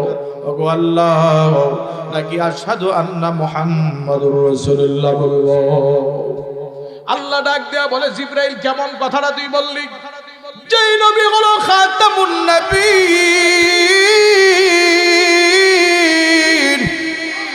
যিনি সমস্ত নবীদের লিডার নবী, আল্লাহু আকবার বলেন। আমরা শ্রেষ্ঠ নবীর উম্মত, আমরা কথা বলো না, কথা বলেন। এমন এক নবী, যেই নবী সমস্ত নবীদের লিডার নবী, আল্লাহু আকবার। ইমামুল আউয়ালিন আল আখিরিন বহর সদকা রহমাতাল লিল আলামিন, শুদ্ধ জুদাস রহমাতাল লিল আলামিন, মসজিদে উসুদ হামারু ইয়ে জমিন। তা জিবরাইল নবীর হাতে ধরে এখন ইমামতি কে করবে? নবীরে ইমামের জায়গায় পাঠায় দিছে। আল্লাহু আকবার। আমার ভাইরা আমার, তার আগে কিছু ঘটনা ঘটে গেল। যখন নবীজি ঊর্ধ্ব ভ্রমণের দিকে আবার রওনা হবেন, আমার ভাইরা ভালোভাবে বুঝবেন, আমি বেশি লম্বা জোড়া করব না। আল্লাহ নবীরে এবার যখন আল্লাহর ফেরেশতা জিবরাইল বিশ্ব নবীরে যখন জান্নাত জাহান্নাম ঘুরে দেখাইলো, অনেকগুলো দৃশ্য বুখারীতে বর্ণনা নবীজি দেখছে। প্রথম নম্বরে আল্লাহর নবী দেখলেন একটা বৃদ্ধ মানুষ নবীরে ডাকে। জিব্রাইল ডাক দিয়া বলে, ও নবী, যেই বুড়া মানুষটা আপনারে ডাক দিয়েছে আমি না করলাম, আপনি তাকাইবেন না। এটা হলো দুনিয়া, যদি আপনি তাকাইতেন আপনার উম্মত দুনিয়াদার হয়ে যাইত। দুই নম্বরে আমার ভাইরা, আল্লাহর নবী যখন সামনে পন্তালাকা অগ্রসর হয়, দেখলেন কিছু মানুষ নিজেরা নখগুলা এত বড় বড় নখ, নিজের নখ দিয়া নিজের মৃত ভাইয়ের শরীরের গোশতগুলা টাইনা টাইনা খায়। আল্লাহর নবী জিজ্ঞাসা করে, জিবরাইল, এই মানুষগুলা কারা, তার বর্ণনা আমারে দাও।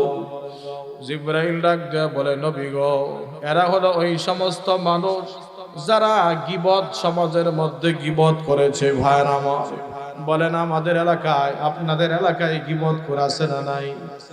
জোরে বলেন।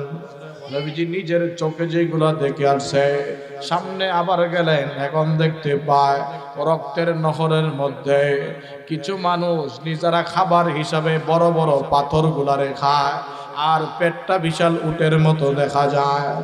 আল্লাহর নবী তাকায় দেখে এদের পেটের মধ্যে বিশাল বড় বড় সাপ। নবী জিজ্ঞাসা করে, জিবরাইল, এই মানুষগুলো কারা? জিবরাইল জিবরাইল বলে, নবী, দুনিয়ার মধ্যে যারা সুদ খাইতো, সুদখোরদের পেট আল্লাহ এত বড় বানিয়ে দিছে। সুবহানাল্লাহ না? সুবহানাল্লাহ কই বলা লাগে এটা বুঝে না।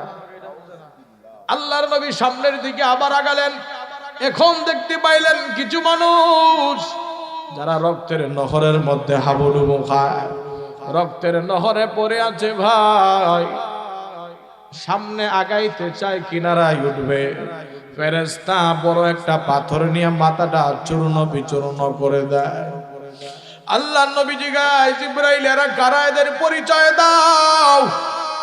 জিবরাইল ডাক দিয়া বলে, পয়গম্বর, দুনিয়াতে যেই মানুষ একজন আর একজনকে হত্যা করেছে, এরা হলো ওই হত্যাকারী।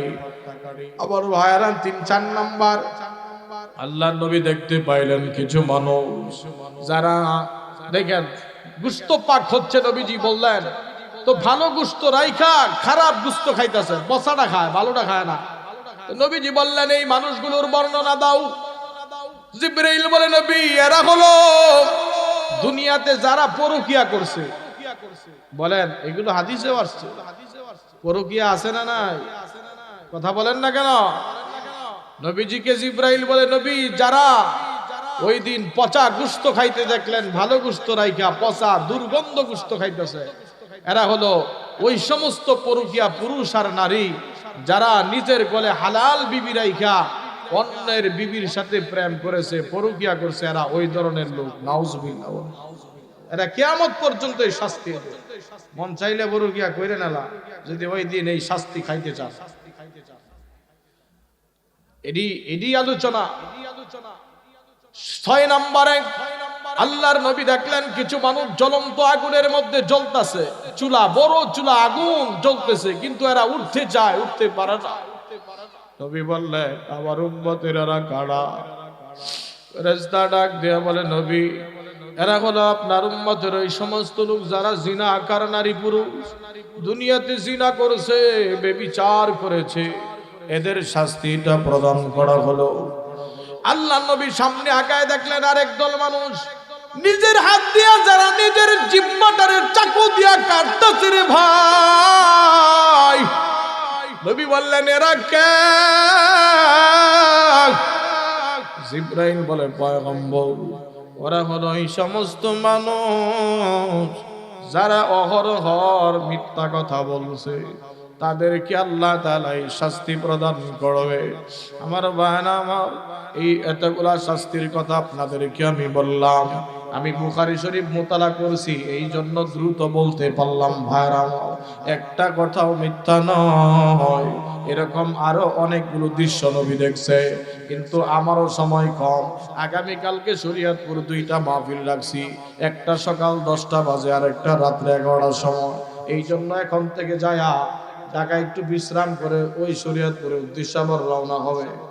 আজকে শুধু আসলাম নোমানি বন্ধুর খাতিরে, আমার প্রোগ্রামে আরেকজনকে দিয়ে, আপনাদের ভালোবাসার টানে একটা ফাওয়ায়েদে কয়ুদ আছে। যাই হোক, আমার ভাইয়েরা, এই যে আমার সাথে বসা প্রিয় আনিস ভাই, উনি ডাকলে যে কোনো মাহফিল রেখেও চলে আসতে হয়, এটাই ভালোবাসা। আল্লাহু আকবার বলেন। আমার ভাইয়েরা আমার, তো আল্লাহর নবী এখন উর্ধ্ব আসমানে রওনা হলো। প্রথম আসমানে হযরতে আদম নবীর সঙ্গে মুলাকাত। আল্লাহু আকবার বলেন। আদম বলে, জিব্রাইল মা কা, তোমার সাথে কে? জিব্রাইল বলে, আনা ও মা মুহাম্মাদুর রাসূলুল্লাহ। আল্লাহু আকবার, আল্লাহু আকবার। আমি জিব্রাইল আর আমার সাথে মুহাম্মাদুর রাসূলুল্লাহ। নবীরে সালাম দিছে, প্রথম আসমানের গেট খুলে দিল। নবীর জন্য হযরত আদম নবী দোয়া করলেন যে আপনি নবীদেরও নবী। এখন দ্বিতীয় আসমানে গেলাম। দ্বিতীয় আসমানে যাওয়ার পর হযরত ইউসুফ, হযরত ঈসা আলাইহিস সালামের সঙ্গে মুলাকাত। আল্লাহু আকবার। ঈসা আলাইহিস সালামের পরে মুলাকাত হওয়ার পরে 3 নাম্বার আসমানে ইদ্রিস আলাইহিস সালাম, 4 নাম্বার আসমানের মধ্যে হযরত ইউনুস আলাইহিস সালাম, এভাবে পরের আসমানে হযরতে মূসা আলাইহিস সালাম। এর সপ্তম আসমানের মধ্যে মুলাকাত হলো হযরত ইব্রাহিম খলিলুল্লাহর সাথে। আল্লাহু আকবার।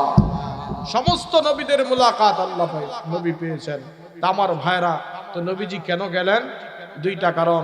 1 নম্বর কারণ হলো শবে মেরাজ। এই জন্য হলো আল্লাহর নবীর আত্মীয় স্বজন সবাই যখন মারা যাচ্ছে, নবীজি কালেমার দাওয়াত দিতেছে, তো বেঈমানরা তায়েফের ময়দানে নবীরে আঘাত দেয়, নবীরে বড় কষ্ট দেয়। পরপর আব্দুল মুত্তালিব দুনিয়া থেকে বিদায় হয়ে গেল। দাদার কাছে অনেক দিন ছিল, মা বাবা মরে যাওয়ার পরেও আব্দুল মুত্তালিব মরে যাওয়ার পরে নবীজির দুঃখের সাথে হলেন আম্মা জান খাদিজা। আল্লাহু আকবার। খাদিজাও মরে যাওয়ার পর এতগুলো ব্যথা সহ্য করে আবার তায়েফের ময়দানে আঘাত, উহুদের ময়দানে আঘাত। আমার নবীর মনটা যেমন কেমন হয়ে গেল। এত আঘাত, এত কষ্ট। আমার ভাইরা আমার, ওই মায়ের নবী আপনার আমার জন্য কত পাগল। আমার ভাইরা একটু তাকায়া দেখবা,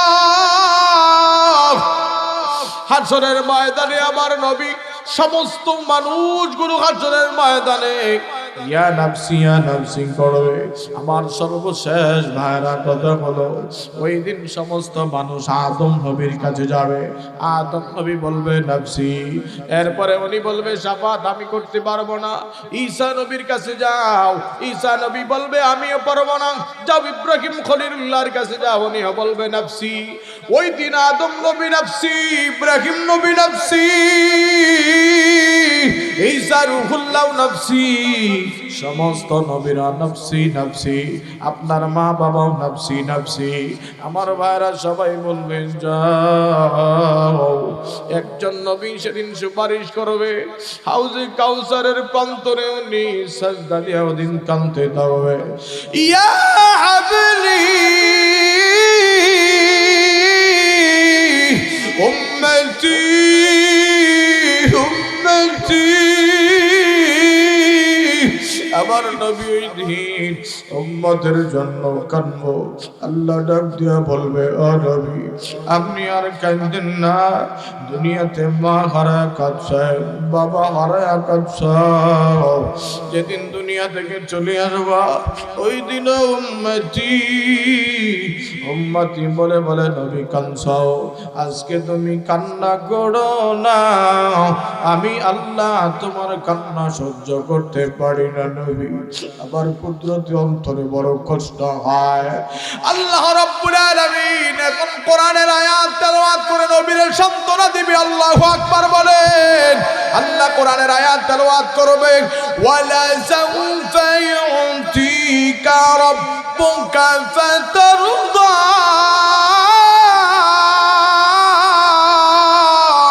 আল্লাহ বলবে নবী আপনারে আমি আল্লাহ অবশ্যই সন্তুষ্ট করবই করব। মুসলমান ইমানদার আপনার এই পানিটা জাহান্নামের শরীরে মারেন নবী।